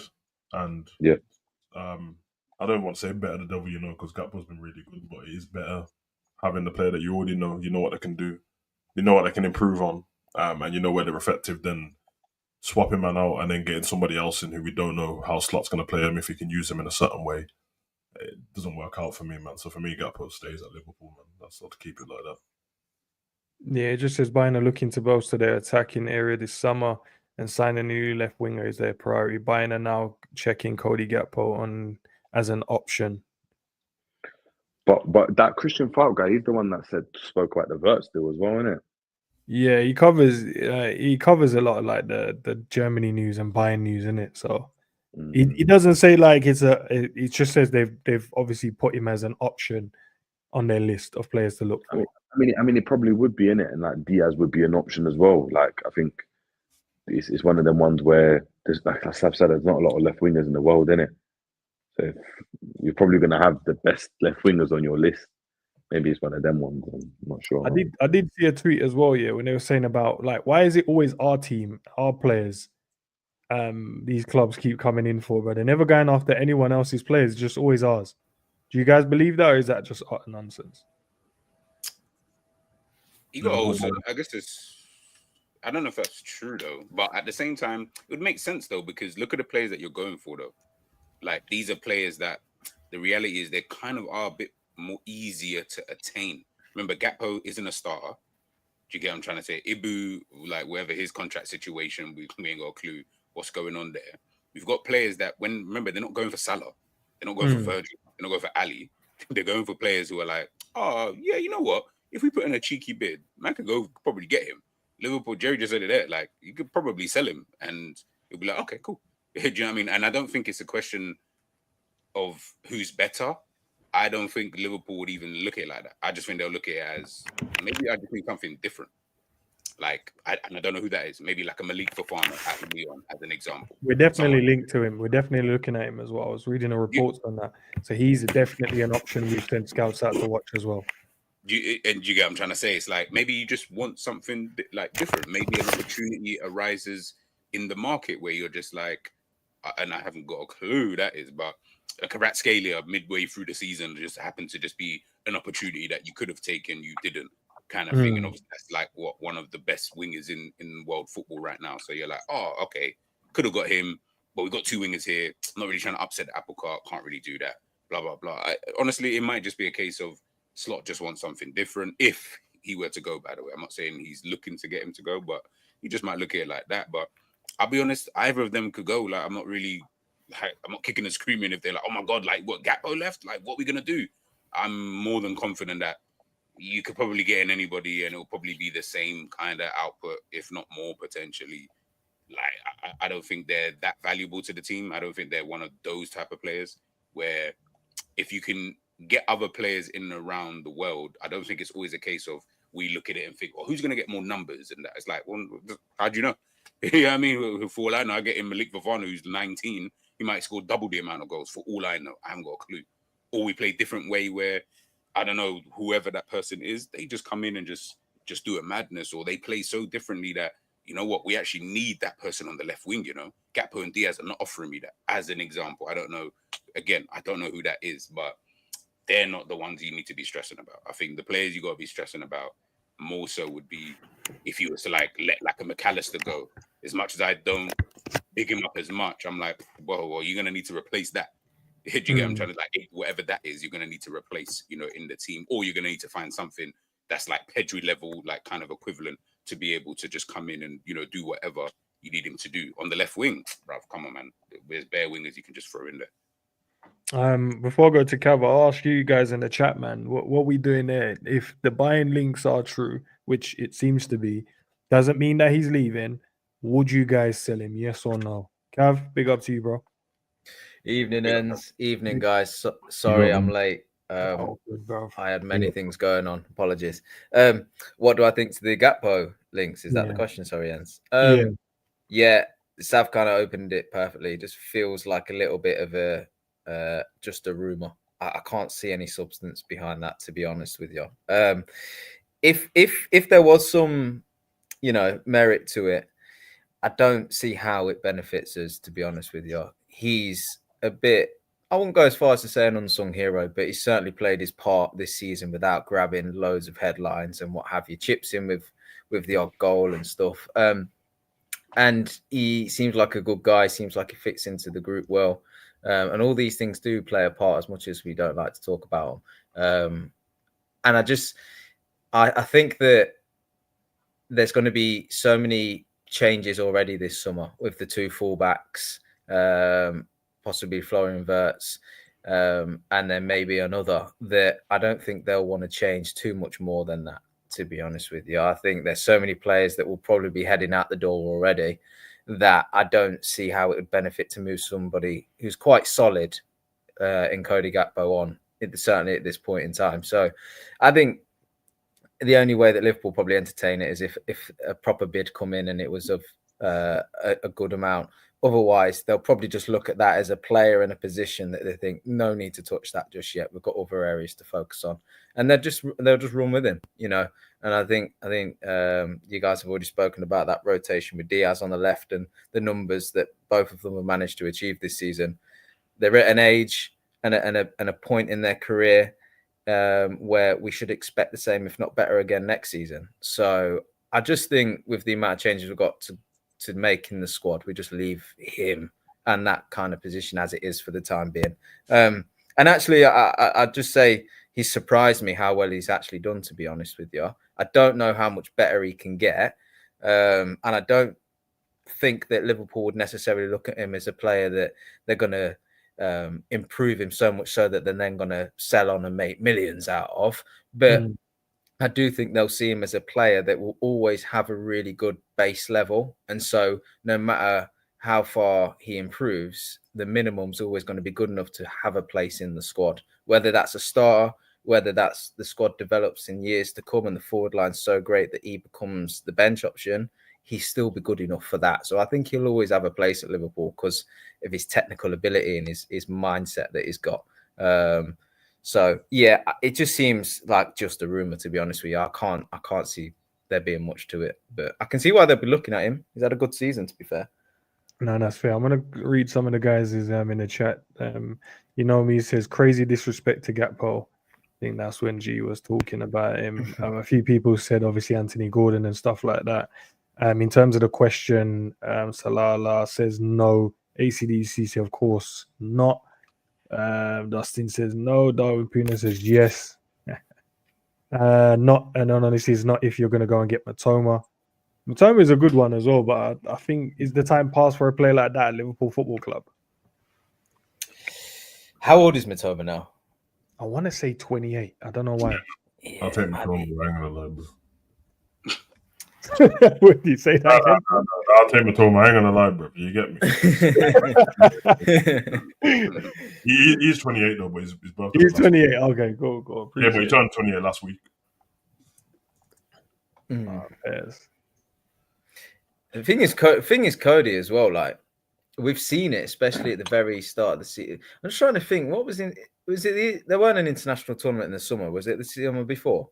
Where he just kind of felt like his game just elevated. He had a great time. Was it the Euros? It was the Euros. Yeah. Forgive me for my memory, but them Euros, he was brilliant. And I remember he went into the season with us still in that kind of vein of form, and he was just. It felt like if he wanted to hit the byline, put the ball into the box, that was the right option, and he was killing defenders doing it. And then he was cutting in, and the shots were like powerful, direct, with accuracy and everything, and it was great. Feels like as maybe it's just recency bias that he's kind of fell into that trap of I'm just going to get the ball cut in and look for the backstick cross. And actually, it's quite frustrating because he's got so much more in his game because he's shown us. So who's to say that with a bit more mentorship under Slot and fine tuning it, maybe the left back influences how he plays stylistically, that actually he gets back to that kind of form where he's just more dynamic. He's got more attacking options, and he utilizes his skill set a bit better. And if he does, he can be unstoppable in games. To be fair to him, he's strong, he's tall, he's quick, he's got a good shot on him. So if you can get the maximum out of him, I don't think it'll be too far of a stretch to say he is one of the best left wingers in Europe when he's in that form. Yeah, it's weird with Gakpo. I've always said it. Like I actually preferred it when he first came in. He was playing centrally. Like I go back to like the United game, and he was like immense in that game. He scored like a couple of really good finishes. I just prefer him centrally. I know he's been dangerous from the left, especially when he's direct, and he's very like Rashford-esque in terms of like run at you, be very like take a shot early. And I think that's when he's at his best. When he starts to do the running down into cul-de-sacs and trying to be this other type of winger, that's not your game. It's like I almost want you either off the ball where Salah's playing you into space and you can run onto it, like with their back post headers and stuff, or I want you direct where you're cutting inside and you're shooting, or you're playing that cross. But when as Cav said, he falls into that thing where you just that back post cross and then Salah's not winning it because Dan Burns playing left back, and it's like, come on, you just got to take the game by the scruff of the neck. That's when you're at your best. I don't want to see you trying to be all cute and flicking it around the corner and trying to get it again, and just be direct. That's when you're at your best. I think when he's doing everything else, it actually frustrates me, to be fair. Part of that, much like the rest of our forwards, is about how quickly we get the ball into these guys' feet and what areas as well. I think Salah's spoken maybe in his interview with Gary Neville, I'm trying to recall, but he was talking about how him playing with Diaz and playing with Gakpo is so different because they both want to receive the ball differently. Diaz wants to do everything from a standing start, whereas Gakpo would rather receive it earlier into space so we can run onto things. And that's something that we should get even better at next season. We should be more... we should have a better tempo. We should be more dynamic, that we can get the ball into the forwards without the opposition having all their defenders behind the ball. We've got to improve on how quickly we move it. And hopefully Florian Wirtz comes in and he's that guy that just seems to, change the way that we approach our attacks. And that then could, free somebody like Gakpo up to just take one touch and bang, shot. Instead of, I'm receiving the ball and now I've got to beat the fullback and then try to put a ball into the box. It's about how we provide service to these guys as well. And I suppose that's what's really exciting about this summer and the signings we can make is hopefully we get Florian Wirtz. He's that 10 that's able to unlock defenses and stuff and play these guys in. And also offer an option in the box if it needs to be simple and, pick out someone on the penalty spot. But also, if we're looking at getting that left back in that's going to make overlaps all the time and take defenders away and stuff, then you would be saying to Cody, look, the defender's just been pulled away from a overlapping Kerkez, let's say. So now you've got the space you need to be driving into the box with, and it's about what you do then, So I think there's reason to be optimistic that we're going to create better opportunities for somebody like Gakpo next season. Do you think, because obviously there's two ways I look at it, right? There's one way we could play in terms of how PSG played against us with a floating forwards and then it just rotate and end up, wherever kind of, in terms of the situation in the attack. Or do you get a striker and then that gives us a bit more like structure to our attacks? They know, right, go into him, he will then play it around the corner. Someone to build through in the middle instead of just being a Florian Wirtz, like a striker more. Then we go to the PSG where they just have floating forwards. It could be Dembele will be in the middle, drop deep, receive the ball, turn, and then he's got the overlapping runners. I'm more leaning towards maybe getting a striker so we have a bit more structure in the way we build. I don't know what you guys think. Just one argument. One point I'd like to mention on that is I think it's quite interesting if Florian Wirtz comes in as to how we might approach pressing the opposition and how far we push the line and stuff. Because when you did a stream with Sav last, he was talking about whose spot he would take, and I think you landed on the answer of it probably being Szoboszlai because McAllister and Gravenberch are a dead cert in this midfield, and rightfully so. But Szoboszlai is a great presser of the ball. And he's got bags of energy, as we know, and spoken about a lot. And And if you take that out of the side, how do you then press? Now, Florian Wirtz, I think, is good at pressing. I've not watched him. Yeah, I won't that's one of profess his to say strengths. I can say that with dead certainty, but I believe he is good at that as well. But then, if you're going to press up the pitch, where does your centre forward land? Is he all over the pitch because he's pressing and chasing and trying to win the ball back from behind the defender on the ball and so on, like Bobby did? Or is he a guy that you stick more centrally and you don't press with 4 forwards and you drop off and you have a mid block or mid press, whatever it is? So I'm intrigued to see exactly how we approach the press when we have a new left back, a new right back, and a new 10 in someone like Florian Wirtz, because I think it all ties in. I think if you're going to have someone like, let's say we get Frimpong and we get Kerkez, bags of energy up and down the pitch, he might just go all out. He might just push that line real high and it's right, everybody press. And then can you find that forward that, yes, that they're a great bagsman in the box and movement's quality, but they can't press and everything else that ties into it. So I don't know. It's just one point to the conversation, I guess, is just how we're going to press as a team. So I just think it's interesting if Szoboszlai doesn't get as many minutes, how we approach all of it. Yeah, because you're right. There's a lot of times where it's like 2 passes and they kind of break the press that we give. Where I remember in previous years, teams couldn't really get out. It felt like we outnumbered them across the pitch.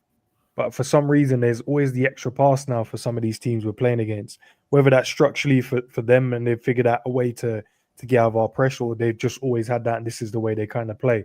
Or laziness from us, not closing your man down quickly enough when we trigger the press. So we said it last time we spoke as well, didn't we, Jens? Like this season, we've done a little bit of both and we've had to become accustomed to not going, not gem pressing and not going so gung-ho and sitting off and receiving the ball or trying to win the ball back in deeper areas. But that's changed again as the season's gone on. And whether it's because we've just relaxed a little bit or we're just managing performances and seasons and results and stuff, I don't know. But there's got to be an evolution. I think we've got to sort of move away from... We've always got to be flexible, but I think we've got to have a bit of a clearer identity in terms of what our plan A is. Are we going to press further up the pitch and be really confident in that? Or are we going to have the players and the fluidity and the tactics to sort of drop off and sit and stuff? But I think it's worked well this season. I'd just like to see an evolution as to what is our go-to or what is the aim with the recruitment next season? Tactics, what is our aim, What about for you guys? I think instead of asking what the strengths are with getting these players in, what could be the weakness of getting these players in calls our team? Anyone could take this one. What do you guys see in terms of the weakness? Getting obviously explosive fullbacks, young fullbacks. Probably again, it's like I'm quite surprised. Like I said before, I'm quite surprised we're being linked with a Frimpong and a Kerkez. So in my mind, it was if we're getting a Frimpong, we're getting a Hato or we're getting a Inacio. Like when we're talking about centre backs that can play left back, and you got a bit more solidity. I don't know. I don't know how. Like this is very offensive. Like obviously Kerkez, it seems that Robbo's going to be number 2, and it seems to me that Frimpong's a starter. I don't think you spend 30 million on a fullback if you don't, at his age, with the pedigree that he is of a player, if he's not coming in to start. So you got Frimpong and Kerkez that are known for being really, really gung-ho and going forwards. It's now going to leave Virgil van Dijk and Konate more exposed. An older Virgil van Dijk, let's be honest, that's in the next 2 years, that's going to be aging. Obviously, Konate can deal with that, but we haven't got a Fabinho and a Henderson. I mean, we've got a Henderson in the team, and so was I, but we haven't got a Fabinho that's covering space and sweeping up and not allowing teams to get round the back of us. Like it's so forward thinking. It's exciting, but if I was a manager, and I didn't understand the plan, I'd be looking at, if I was a manager going up against Liverpool, that's something I'd target. I'd be like, oh, you're gonna have 2 fullbacks that are getting high. No worries. You see, we're gonna go 2 up top, but our 2 strikers are gonna be either side of the centre backs. And the centre backs are going to get drawn out this way. Number 10, do your thing. And that's just that simple analysis just from based on the players that we get. Now, I don't know how we'll set up. I don't know how it will work. We might dominate teams, as Kaz said, by pressing really, really high and just overwhelming teams. But that's why I look at, the vulnerabilities where, we're going for a WIRTZ, which is great, but there might be a situation where if Salah starts scoring goals and WIRTZ is a great player, but you don't get mad goals, you might be sitting back here thinking, if we had an Isak and he has another season where he gets 20 plus goals, you're like, if we had an Isak, we might have been all right this season, but we missed out on the league because Salah dropped off. And WIRTZ is a really, really good player, but he's not getting the goals. And those are things that I'm thinking, I'll probably be thinking about. But yeah, interesting, man. It'll be interesting. What about you, G and stuff?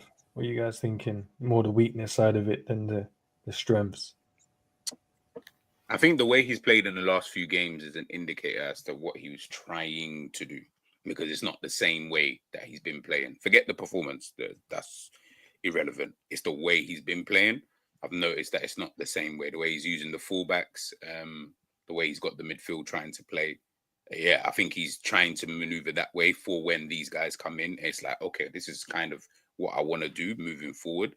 And if that's the way, then yeah, maybe you just go all out attack. Like, honestly, I don't know how it's all gonna work. Like, I'm with you, Ends. I'm like, just get a striker, I beg. Like, this false 9 thing, like, I've seen it.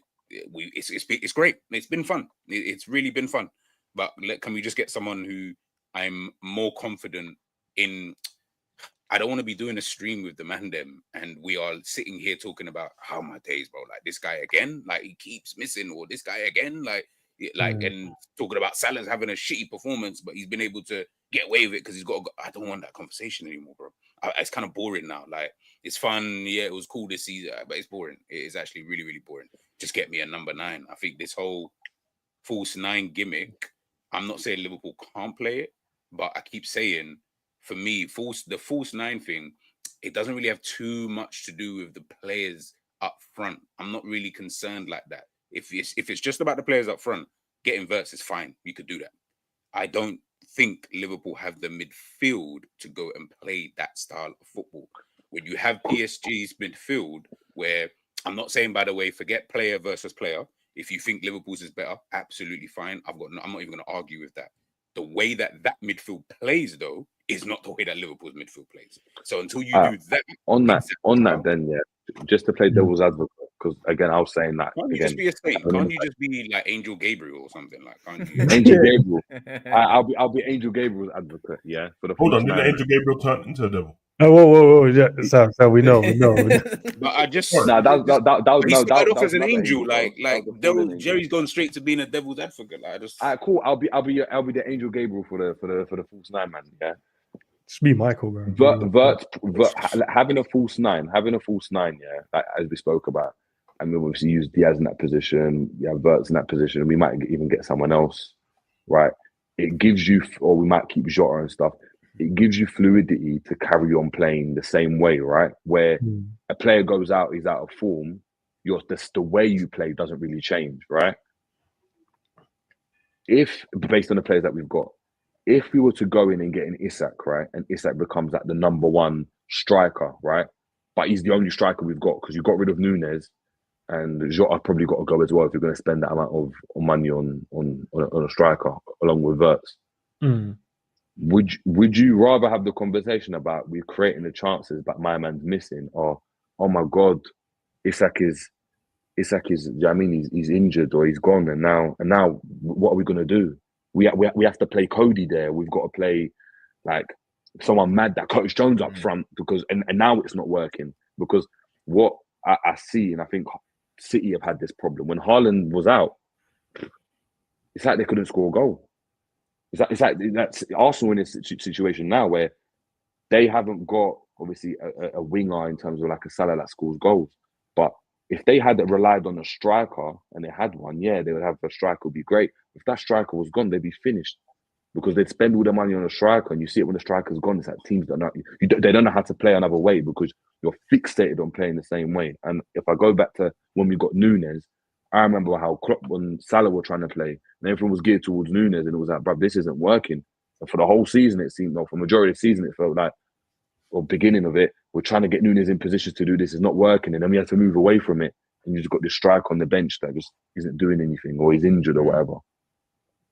Yeah, I think in the same argument as well. When Julian Alvarez was at Man City, and Haaland was there as well, you'd probably argue Man City played better football when Alvarez was in, when he stepped in for them games to Haaland, because it was more natural for what they were used to. And not to say that Haaland didn't come in and do well, but like Jay says, when you take him out, you know, it's what you're left with. So I think in answer to your question, Enz, I'd be leaning towards Liverpool probably looking for something that's a bit more fluid, especially with salary signing as well. You know, you're not going to continue to pay your talisman that amount of money for the next 2 years and make a wholesale change in the way you're going to approach attacks. I think Salah's spoken about his evolution and getting a little bit figured out this season, but how much is he really going to change? I still think he's going to pick up the ball on that right side. I still think he's going to be looking to thread through to third man runs and things like that.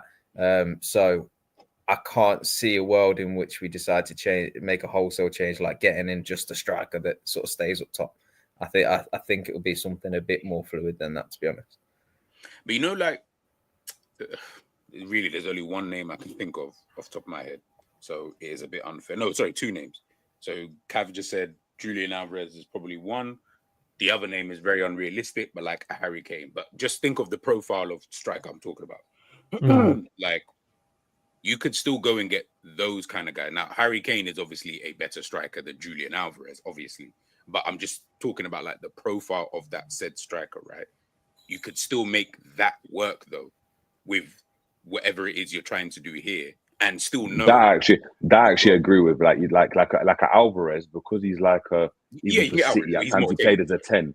But even like that one, like I understand that. That's like it's that Alvarez. I know people say he's a striker. I don't even view him as a striker. I remember at City he was playing on the left wing at times. He was playing on the right wing. He was playing as a 10.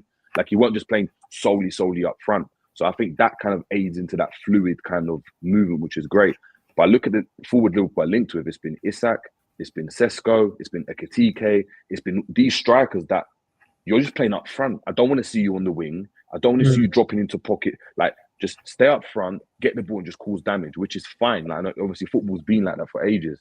But when you're looking at just being fluid, that's like where like you have to play that way. And if you nullify the striker, then it's like, boy, like Salah has to start to feed him. When we tried it with Nunes, and it was just crap. Where like you're like, why is Salah on the touchline, like doing what Jacob Murphy's doing for Newcastle? Like that's how it would. I mean, you see, just on just that, what you're saying, where I agree with everyone and what Cav's saying as well is that the reality is this, right? Unless it's Haaland or Kane, I don't trust really anybody up front in goal, like as a striker like that. Like where I'm gonna say you're gonna get Haaland or Kane, the two best strikers in world football, where I know I'm more than likely guaranteed that they're gonna score me 30 a season, and I'm not stressing. then I'm saying no, you change the tactics, because I've seen what happens. Man City change the tactics, first season treble, bang. Season after, another Premier League. It's only now in Holland's third season where it's now coming up trumps.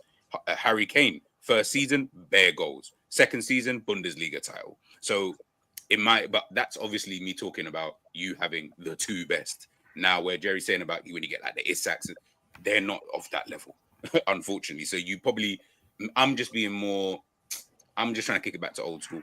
And I think it's just more that I'm like, bro, I just kind of want to see a number 9 now. Do you get what I'm trying to say? Like, I'm trying to see like a striker, but in what everyone's saying, what Cav just said there, what Jerry said, I'm like the other part of me, probably 80% of me is saying, yeah, but you know, you probably just have to go with that fluid, you know, kind of football where you probably do get a Julian Alvarez who, for me, isn't gonna score you that amount of goals anyway, but he's gonna be a really good player for the team. He's really gonna help it link together, and as you guys are saying, it's gonna be more fluid and you know all that kind of stuff. But yeah, I think it's just, you know, the old man in me is like, yo, man, I just want to see a number 9 up top. Just to put it like, just to like back your point up though, like I'll be honest in it. That's why I tweeted today. I was like, oh, what could have been in it when we signed Nunes and we got that striker. Remember, we were talking about, and we're like, finally, we're gonna get this striker that, he might not be Haaland, But like, let's say he does what he did in Benfica. Like, yeah, he's going to get 25 goals in the season. He's going to be the striker that plays up front. And I wanted that. And I think all of us here, yeah, we'd sacrifice fluidity to have a Haaland in the team. Like, if we could get another player that does Haaland numbers in our team, I mean, that's gold dust, isn't it? Like, goals win games. But when you're thinking about it realistically, like you said, you got Kane, you got Haaland, Lewandowski, like it starts to become a bit thin. Do you know what I mean? Like, you're looking at players now where there's either injury problems or they're okay or they're projects, and yeah, you maybe going with a WIRTZ. You know, when you're looking at that, like square peg round holes, Liverpool, where it's like, yeah, you know what, a WIRTZ might be a better option. Like, you know what I mean? He's younger than Alvarez. You can develop him a bit more. He's probably better in certain aspects in Alvarez in terms of linking up the play. And you've got a Salah, as Cav said, that you signed up to a 2-year deal. Yeah, just let him carry on getting the goals. You just get someone that's just mad creative and he's a Bobby on steroids, hopefully. You know what I mean? And maybe that's what you know when you said about, like, obviously with the fluidity side of it, and I get that part as well. But do you think we would have to change dramatically a lot in terms of, I know Salah is still our main guy. Do you think we have to change the way we play, like, that much that we couldn't just go and get a striker and just play to a striker? Because I've seen a lot of the games this season when we have the opportunity to play to the striker, we opt not to. Like, there's been moments this season where I think, like, in those moments, I think instead of going to Mo, can we not just go to the striker and see what they can do? I think as well, and you're right. Sometimes it feels like they should be playing to the ball into the guy that's in the box, and that decision is not taken. But a lot of the time, and I'd say more frequently, it's because we ain't got the guy in the box. He's too involved in the build-up play. That's actually when the guys pick their heads up and they're looking for who's in the box, it's usually a midfield runner. It's not actually a centre forward they're able to pick out, you know, or they're putting it to the back stick and trying to find their opposing winger. So maybe having, and this is certainly where I like the idea when you talk about getting a striker in. It's them moments when it's like when the forwards pick their head up and they're looking for somebody in the box. It's about having somebody there with good movement that can then just put the ball away, you know, because we do play some good football at times where the right passes are played and then it's worked up to the final third and it's one pass away from just being tapped in, but there's no one there to tap it in because everybody's just been moved around and involved in the build-up, you know. But when we talk about fluidity as well, I think we're fluid in the sense that we've got players that can play in multiple positions, as we've seen. Yeah. But I don't think our actual football is as fluid as it perhaps should be. I would like to see players move out of position carrying the ball and others move into it. And I'd like to see some reverse passes played and, you know, some better through balls and things like this. I just think at times we're almost too rigid in when we're on the ball trying to attack.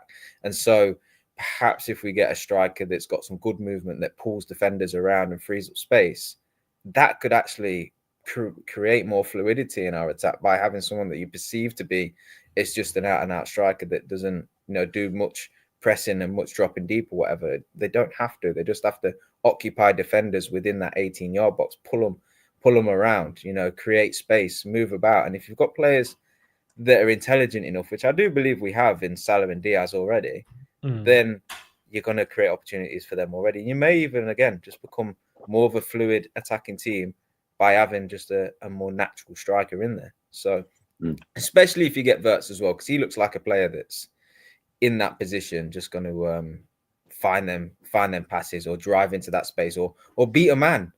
Jesus, can we get a player that can just beat a defender?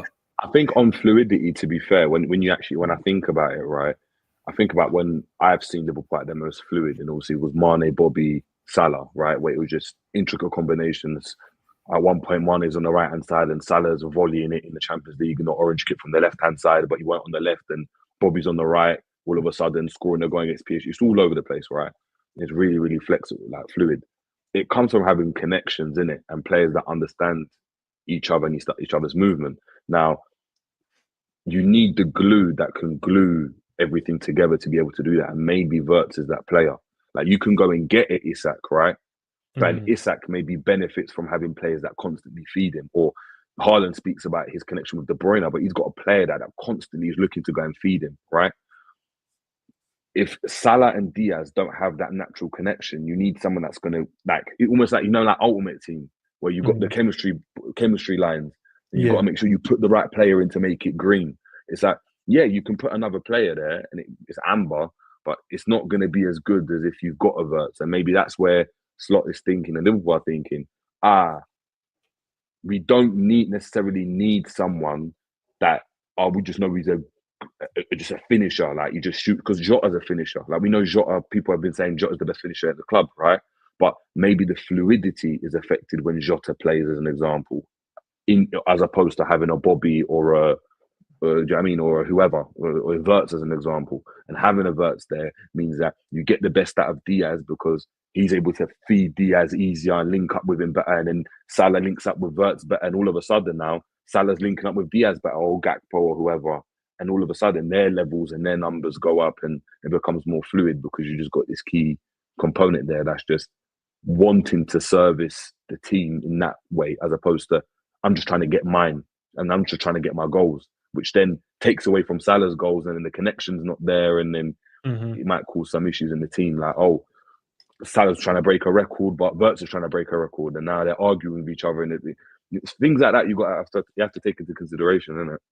It's, when I said like getting a striker as well, it's more to take the weight off of Salah's shoulders and then allow him to still replicate close to or what he's been doing.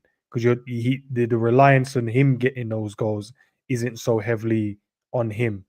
It's more, whatever you now add, we're grateful and massively, that will massively help the team as well. Because with the false nine, and as I said, I don't have an issue with what way we tend to go, as long as we can win, as long as we play good football and we can win titles. All it is when we go with the false again, it just feels like we're going to heavily rely on Salah again. It feels like, it's going to be, we're going to rely on, and if he can't replicate what he has been doing, then where do we go from there? So the idea is, can we get a striker and then take the pressure off of him? Then now let's see what he does with that, because now they're going to be so focused on stopping the forward, so focused on maybe stopping Florian Wirtz in the 10. Now he can freeze up, and then that's when he'll just chip in with goals, because now he doesn't have 2-3 players around him. Now it's 1v1. Now it's, he's on the overload, but there's no one there with him because they're so focused on stopping the other players in the box. So that's where I'm trying to go with it. I don't want it to just be heavily reliant on him again. Because when it does that, it feels like if we stop him, then we're stopped as a team. The interesting point to all of this as well is the fullbacks. It comes back to, if we do sign these guys that you've got on screen, they're going to be up there as well. So how does that attack shape up with those kind of guys? Because let's face it, for the most part, we've experienced having Trent, and he does a lot of his work from deep. He'll play the ball. So technically, the ball moves quicker than any player, doesn't it? So if he's playing the pass, the play's quicker than probably what we're going to see now with a ball carrying player in Frimpong or an overlapping fullback in Kerkez. So more players are going to occupy them higher positions. How does that push Salah's position? How does that affect the 10's position? Where does the striker then need to be? So it kind of goes beyond the striker a little bit as well, doesn't it? As to how we're going to play, because you may, even if we just sign, even if we sign WIRTZ and no striker, you're going to see a change in the way that we attack. Hopefully it's more dynamic just through having him there. Add to that a Frimpong and Kerkez, it's going to change again, because you just got pacier and different stylistically in how they play fullbacks. So the sort of passes that we used to seeing, hopefully will still be there, but actually we'll have more options because we've got different players that are occupying the wide areas in and around the box. That forces Salah more central, possibly. These kind of things, maybe it just creates so many opportunities that actually you can still get loads of goals even with a Jota as the 9. So there's just I won't want to look past the fact that we are going to have these different fullbacks that will be involved. And I've said it for quite a while now. I do believe that one of Robinson's failure is not getting enough goals because he finds himself on that back stick so often unmarked that that I think he should contribute more goals. And if you say, look, Kerkez comes in and gets 5 goals next season just for being at the back stick, tapping them in, then there's 5 more goals. You take that off the striker that you haven't signed. You know, Frimpong comes in and contributes with more goals because he's just a bit more nippy in the box, you know, and he'll take it on his left and shoot and whatnot. He gets 5 goals, a bit more than Trent. You've just created 10 goals that you can take off your striker. So, you know, if Salah's still getting the same numbers, WIRTZ comes in and does a better job in the 10 than Szoboszlai has previously done with his numbers.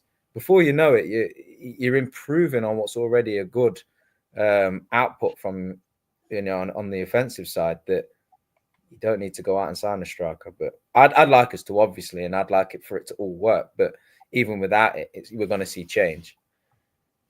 And then we have to give them the teething issues as well, like them getting to know each other. And then there's going to be some games where they're not in sync. So fingers crossed they come in and hit the ground running. Look, like people forget, isn't it? Like we never know. We could sign WIRTZ, right? And I think it will be amazing. But we could sign WIRTZ for the first part of the season. He's not even playing that often because Szoboszlai is doing really well, and it just works. It works, and he just doesn't live up to what he says in the tin. And look, that happens with transfers. I mean, you just never know. So we just have to just wait and see. But obviously, you just want the options. I think as a team, you want someone that can. You want a stronger squad, and you want the ability to go and be adept at being able to change and be fluid as we speak about. So yeah, I'm just intrigued to see what happens, man. Do you guys? I don't want to say blame because I feel like we just won the league, so I don't know. I don't think anyone's going to blame anyone. But do you guys think that the team should start trusting itself a bit more? And yeah, I guess I don't want to say who's. Like, I'm trying to find another word, but really it is blame. Like, whose fault do you then look at? Because everyone's talking about Salah, right? And I'm like, Salah is Salah at the end of the day, right? He's going to do what he does. I don't feel like that should be. I'm not saying you guys are saying it, but I don't feel like it should be like a detriment to the team. Like if the team were just doing what they need to be doing, then I feel like all other parts would just be kind of calm. If that kind of makes sense in terms of, yes, we look for Salah like Real Madrid looked for Ronaldo, but guess what? They had Bale and Benzema who are still eating like quite a bit. My ad, you get what I'm saying? Obviously not as much when Ronaldo left, but I guess it's dependent. You know what it is though, G? That most of this squad is so young. So even though we know they're grown men, they still look up to Salah as like, yo, he's the guy in it. They still in that. No, I'm not saying they shouldn't, but that's where the issue comes in because they look up to him as like, yo, he's the guy. Like in the back of their mind as players, sometimes they probably just want to like just get praise off him and like just give him a good pass so he can score and he just points to them. Like sometimes that's all they kind of as. That sounds so joke. Like, I don't know why that. But sometimes sometimes that's what it is in for them as well because they're so young in it. They're not like, oh, I'm the guy now. I am this guy in the team. That's why like the way let's say like Trent and Virgil and Robbo and Salah, the way that and Alisson they carry themselves in a different way. The rest of the guys are all relatively new within the squad. So they're trying to prove themselves and prove that they're good enough to play in this team and in terms of and now they've won a title, but there's other guys that's been here and done it. So they're when they're coming in, they're trying to impress this guy. They're trying to like, yo, let me, you know what I mean? So he can turn to me and go, yo, you're cold and that, you're a baller. I think and even to add to that, it's true, but even to add to that, right? Like it might even be just the man, like you know, like let's say your manager's telling, yeah, we are going through Salah, right? I want Salah doing this and Salah doing that. And you go away from that. Like I know people talk about that with Maresca, right? Like if you take even with Klopp, you take a shot from distance, right? Yeah, it might go top corner. But if it don't go top corner, guess what? You're not playing the next game. And he's berating you because he told you not to take that shot. Do you understand? So there'll be certain Salah's will have a different leeway. Like even he said that our Slot spoke to him differently and approached him differently to everyone else. That made him feel like he was more important than everyone. He actually said that in his interview.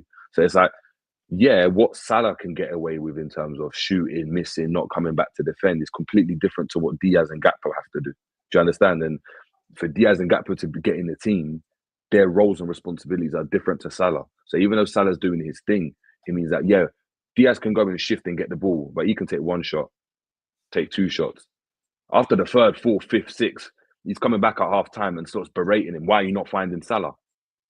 Whereas these other players, like, yeah, you got Ronaldo, but it's like they already had status. Do you know what I mean? Like when you're bringing Bale in for that money, you got status. When Barca buy Suarez, Neymar, these are players with status. You're bringing in these other players that, you know, they're not on the level of a Salah yet. And when you look back on even when we had Mane and Bobby, they were players that were brought in at the level of Gakpo and Diaz that got to that level as a group together. But there wasn't this standout star in the team. There wasn't this, you're the main guy, you're the main forward in the team. And I think we've even seen it with like, you know, with like Harry Kane and stuff, where you had Harry Kane in the team and no matter what other forward was there, yeah, they had Son. That was, again, he came through the team and Son, they bought him for the cheap and they grew up together. Any other forward that they added to that wasn't great. He wasn't. Even when Kulusevski was there, it wasn't fantastic. They had all these other, Lamela, it wasn't great. Do you know what I mean? And all these players in their right mind, they're decent in their own, do you know what I mean? In their own right are decent players, but they're not that. And I think it's just, yeah. Again, WIRTZ, when you sign a player like that, you're with that signing, you are telling him he's the guy. So if he starts off well, I think we might see that situation where the players take more responsibility to what G's saying, and they're like, "No, WIRTZ, no, I'm wrapping this. I'm not giving it to Salah. I'm wrapping this because I'm that guy."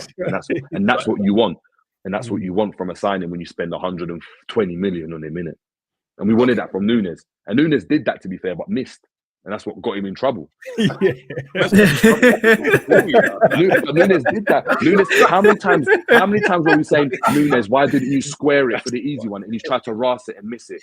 Or he does a madness. Or even when he dinked the keeper, like he thinks he's that guy. But you want your forward to do that, but he just misses. Oh, I'm gonna miss this guy when he moves on, man. He came in as an enigma and he's leaving in an enigma.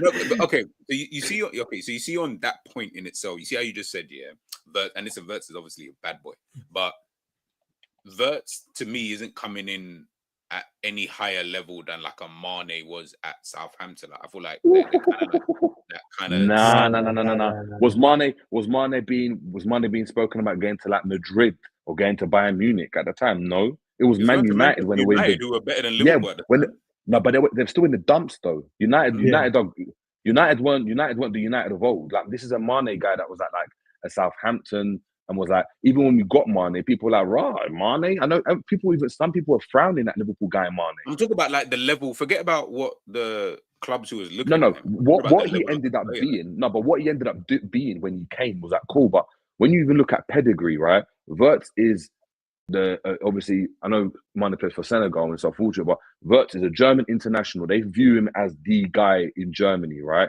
The golden child in Germany. And he's off the back of winning the league in the Bundesliga, unbeaten and being a main player in that team. That pedigree already is that, and on top of that, the way the price that Liverpool are trying to go and pay for him, you're telling everyone that you think he's the guy. If we, you know, like with a Frimpong, that's more one like, I mean, even then it's a release clause, but if we're buying WIRTZ for like 30 million, I'd be like, yeah, that's like 40 million even. I'd be like, yeah, that's like a Mane, innit? Like it's a project that you're looking for him to develop. But when you're slapping that amount, like, you know, if we had even bought Nunes for 30 million, I don't think we'd be sitting there talking about this, you know? Like, a great example, Jota was on the level of a Mane. I viewed Jota and Mane the same way when we signed Jota. Yeah, Jota was doing well for Wolves. Yeah, he was. When Jota was at Wolves and Mane, very similar. They're in the similar type of team that's in a similar position in the league. None of them, but you looked and thought, oh, he could come in and get better. Mane obviously took it to a different level. But WIRTZ is like, remember, we're surprised at getting WIRTZ. No one was surprised when Liverpool were linked with Mane. But with WIRTZ, it's like, Liverpool with WIRTZ. Like, I'm looking at it, I'm like, even to this point, I don't think it's going to happen. Yeah, like, there's a bit of me that thinks we're being twanged. This isn't real. Like, I need to see him in the door. Like, I saw that plane land, and I'm like, what is WIRTZ hopping off of the plane with Frimpong? Is it like a duo thing or Snickers?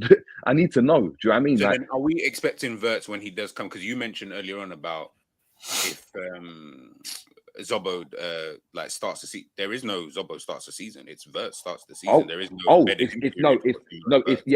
That's why I think WIRTZ will play in like the number you play up front. You play just in the forward line.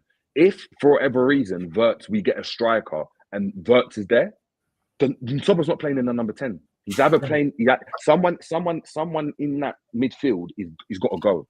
That's what I'm thinking. Now, WIRTZ is a starter. Like it's just it is. If Liverpool sign a player for 120 million, you're starting. And the same thing happened. Listen, I remember with Nunes. Remember, he has the most chances. He's got the most shots. Everything was geared towards this guy. He just missed. It wasn't like Rasmus Højlund where you weren't getting a sniff, like we said before. This guy was getting everything. He had the most touches. He was chaos. He's got all the chances. He's feeding Salah the most because everything went through him. Everything went through him, but it just didn't work because he couldn't score and he just made wrong decisions. The IQ's poor. With WIRTZ, you hope it's a bit different. And I think it'll be the similar thing where you're the main guy. And I think to attract a WIRTZ when he's going Bayern, I think Arne Slot would have probably told him, you're the main guy. That's the point I'm trying to get at. Maybe Mane was probably the wrong one. WIRTZ isn't on a level of Salah. Like, they're not at that same level. Like, unless people generally believe that, like, you feel like no. He's not there, but the level, he's on his journey to be. No. Forget the journey. I know that he's definitely he's the one. Listen, just so we get it right, WIRTZ is going to be a top whatever number player in the world. That's not what I'm talking about. But I'm looking at because we're like Jerry's obviously mentioning about if WIRTZ comes in, he can do this, that, and the third or whatever. In my mind, I'm thinking.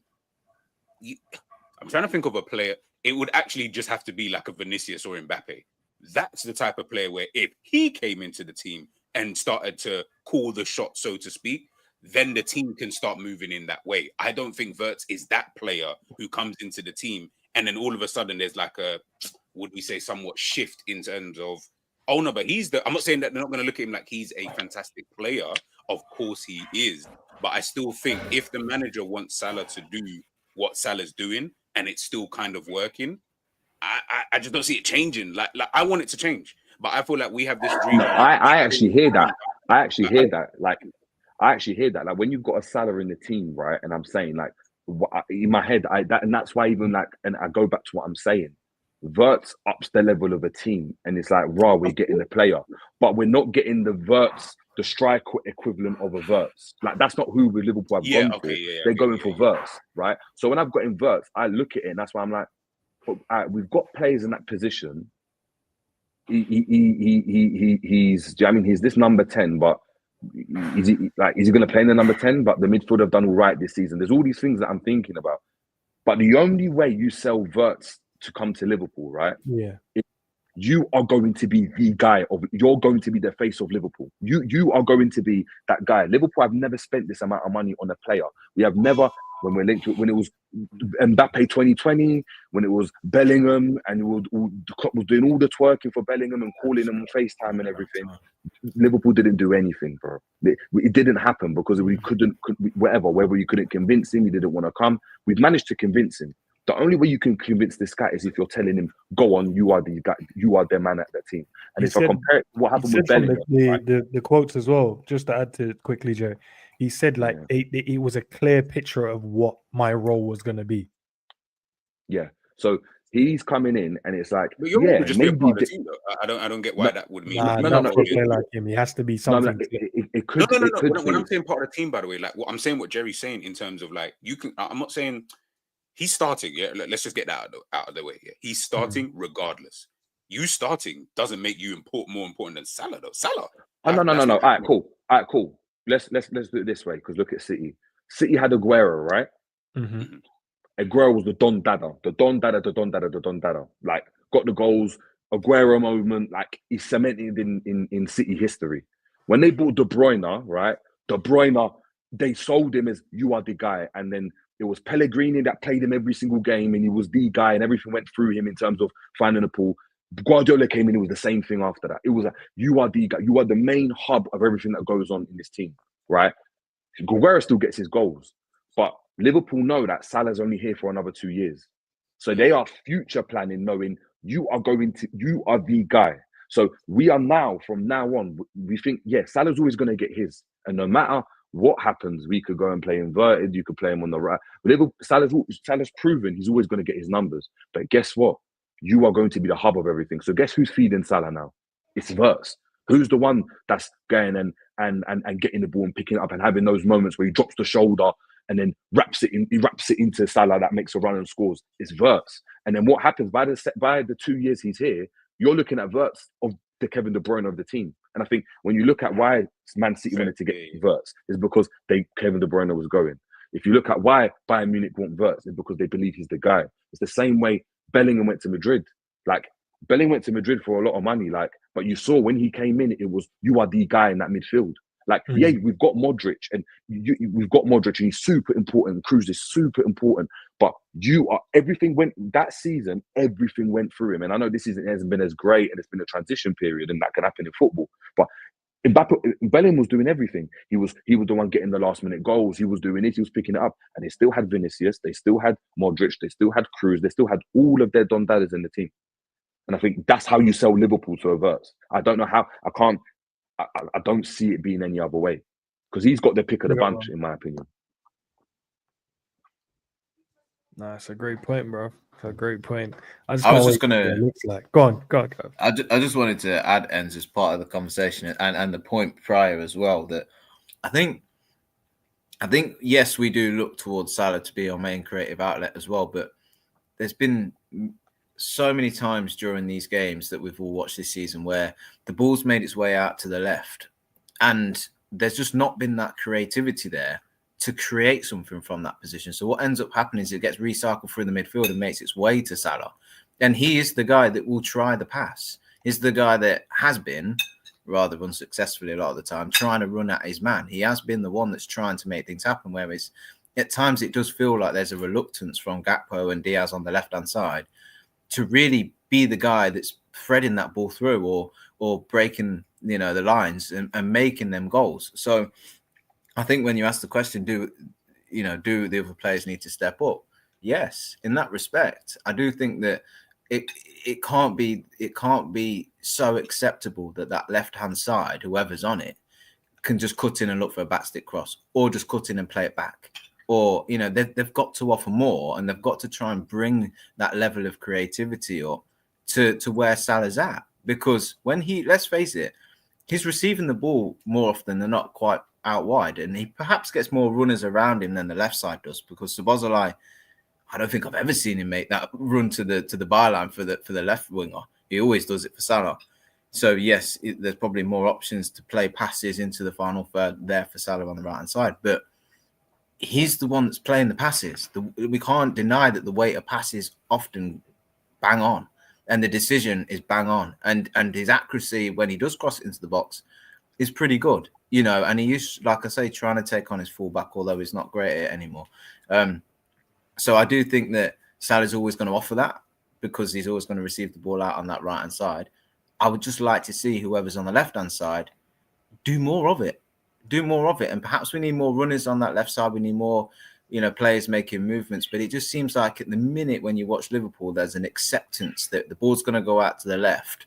And if the defenders are behind the ball, nothing's happening. It's just going to go back into midfield, or that player's going to cut in, maybe try and create a yard to shoot, but more often than not, just look to recycle the ball.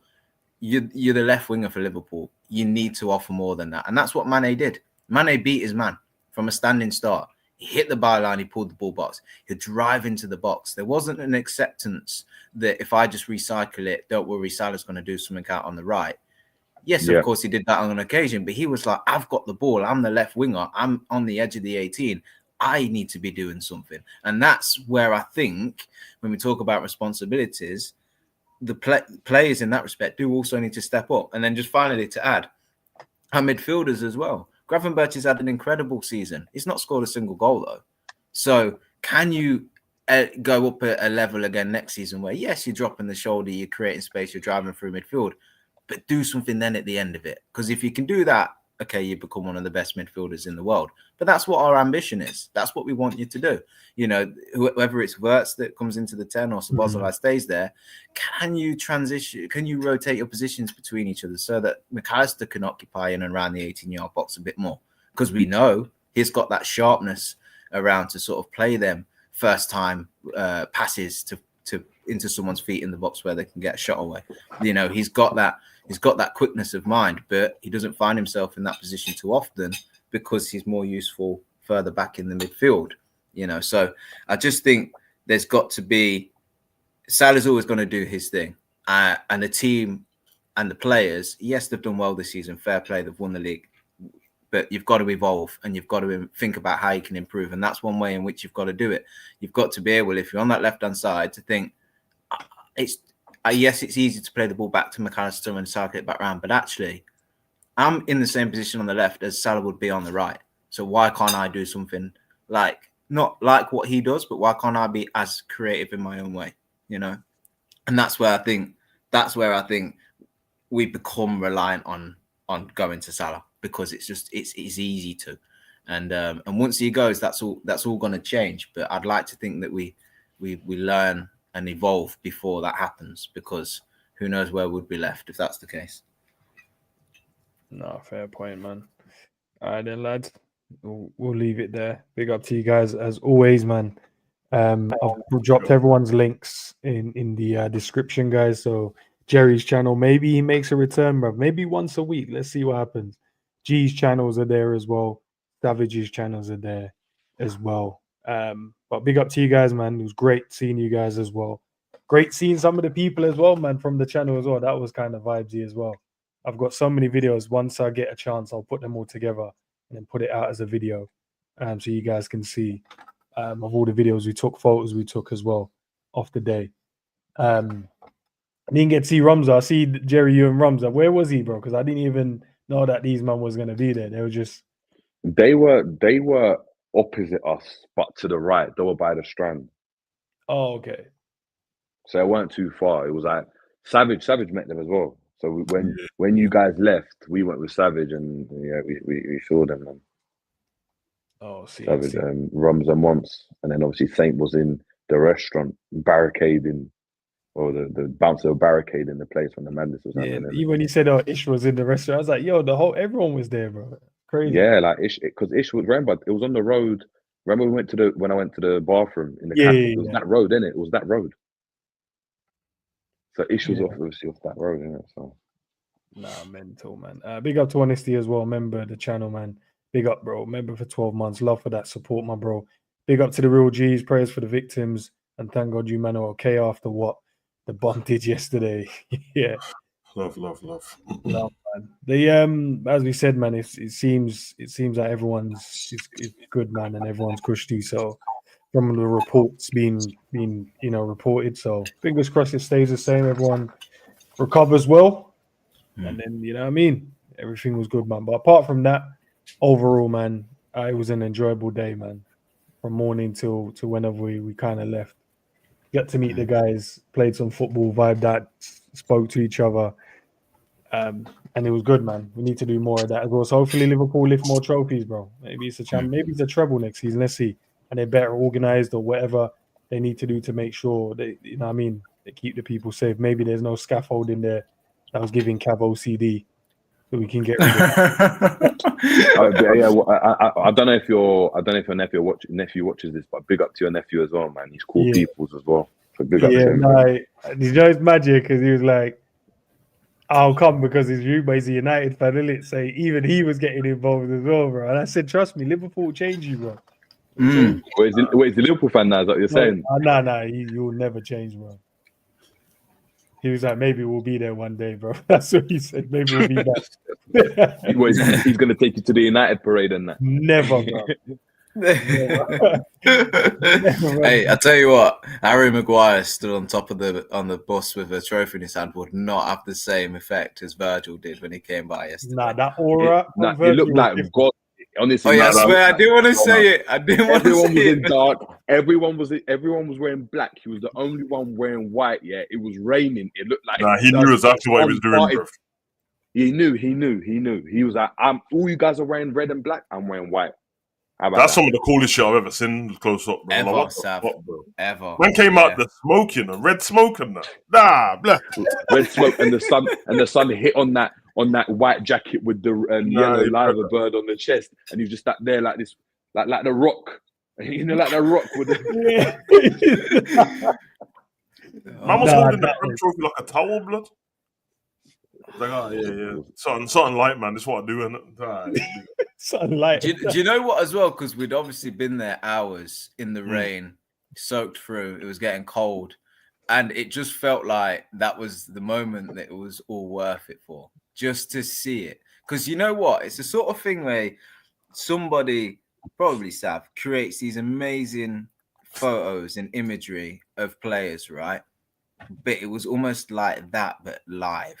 It was crazy. It was just, if you watched it and you could just blink and take a snapshot and capture that moment where you seen him come past, it was something different, man. I don't think I've ever been starstruck, and I've seen Virgil play enough times, but it just felt different on top of that, boss. The way he was standing and everything, the jacket.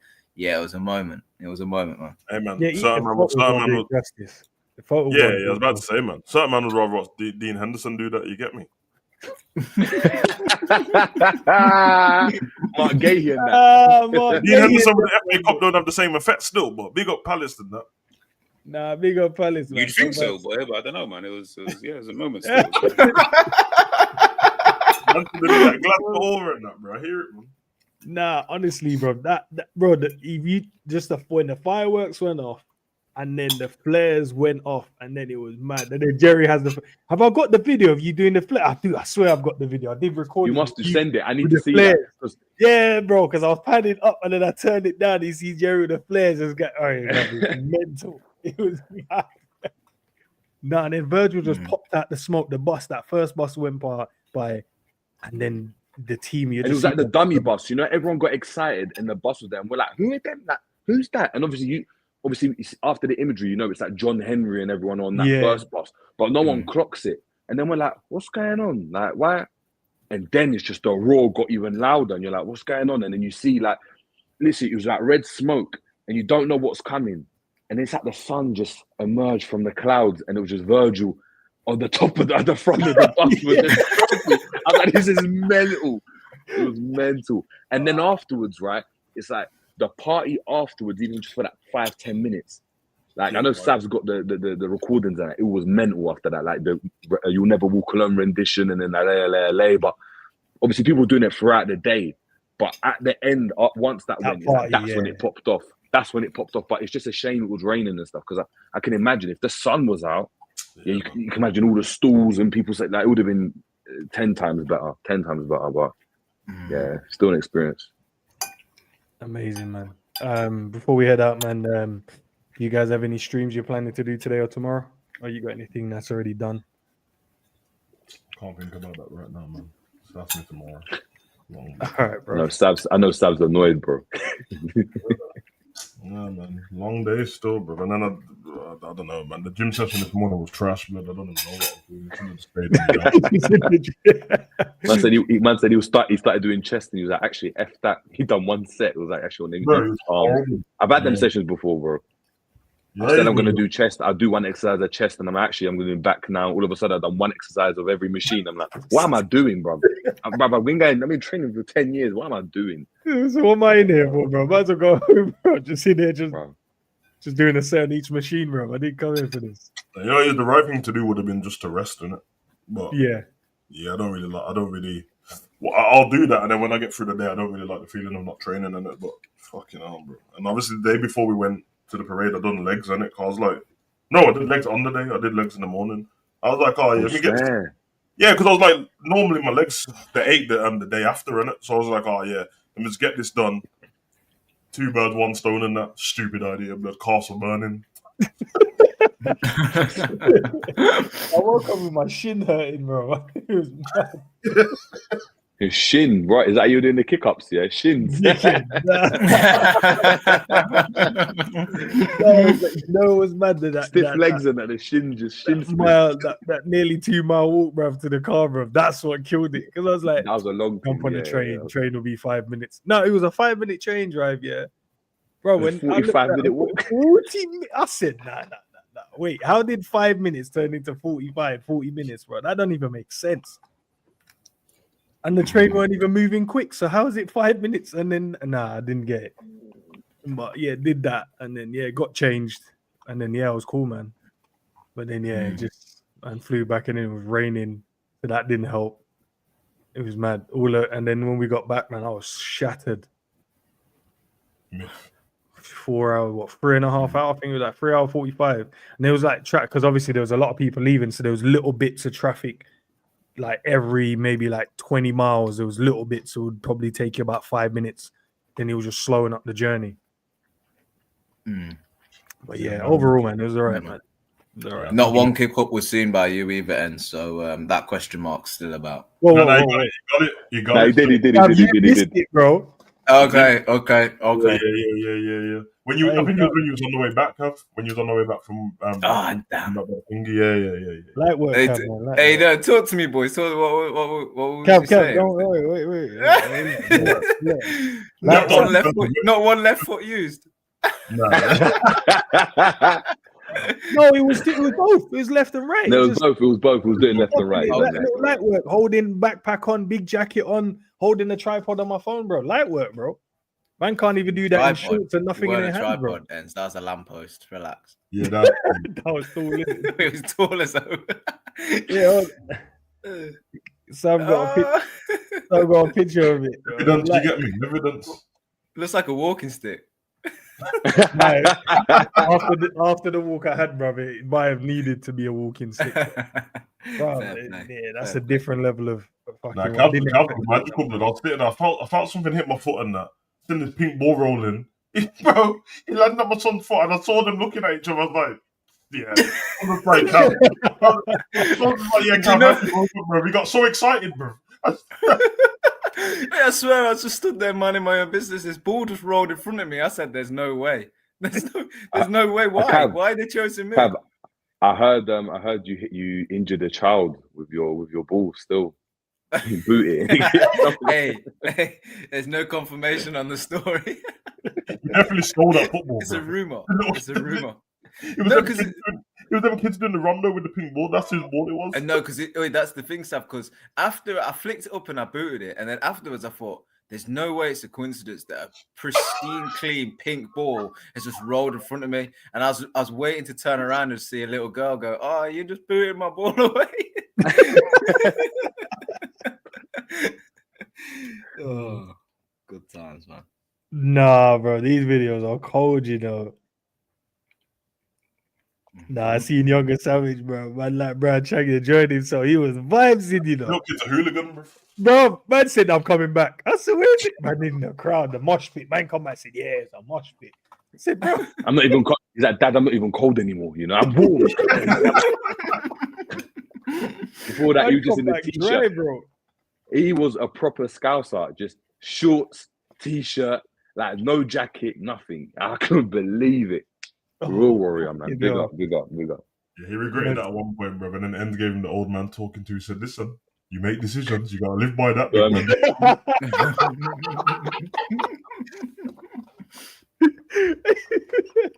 No, for real, no, son, bro. Man said, "Nah, I didn't come prepared, bro. I had to." I told you, man, bro. I gave him so many, bro. You don't understand, bro. Like, you get me? Man's like, he's 16 and that. I'm not trying to tell him what to do every 2 seconds, bro. You get me? But I was like, live and die by the sword on this one because I ain't giving you my gym shot. You get me? To be fair, I told you when I got there that we walked past Primark and I literally asked him outside Primark, I said, "Brother, look what £6 hoodie is that."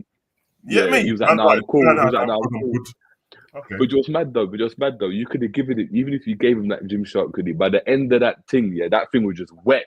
That grey hoodie was looking navy. Yeah. Big facts. He said, "No, he didn't. He said he was calm, bro. He wakes up with a cold and flu today, bro. That's his fault, innit?" Yeah, I'm not going to college. I'm not going to school. I'm going to college. You gotta go, bro. It's the wrong fault. All right, man. Big up to the people, them. Love as always, man. Let's see, man. Maybe tomorrow, bro. You say confirmed, Frimpong signed and sealed. Florian WIRTZ comes in and he's doing his medical. I reckon all of those things are going to be taking place tomorrow. And I think then you'll hear more around the Kerkez deal as well. Yeah, I just saw a tweet about Kelleher as well, by the way. So it's like you said, innit? After the parade, everything's coming out now. So Bournemouth and Brentford, apparently. Bournemouth and Brentford. Discussion. Kelleher was never staying. After I saw his interview on the pitch after the game the other day, asking him about his future, he said, "Listen, I'm good enough to play number one, and that's what I'm planning to do. But let me enjoy the vibes." All right, I respect it, man. All right, then. All right, peeps. Big up, man. Big up to you guys. And peace, man. Nice Good one. one.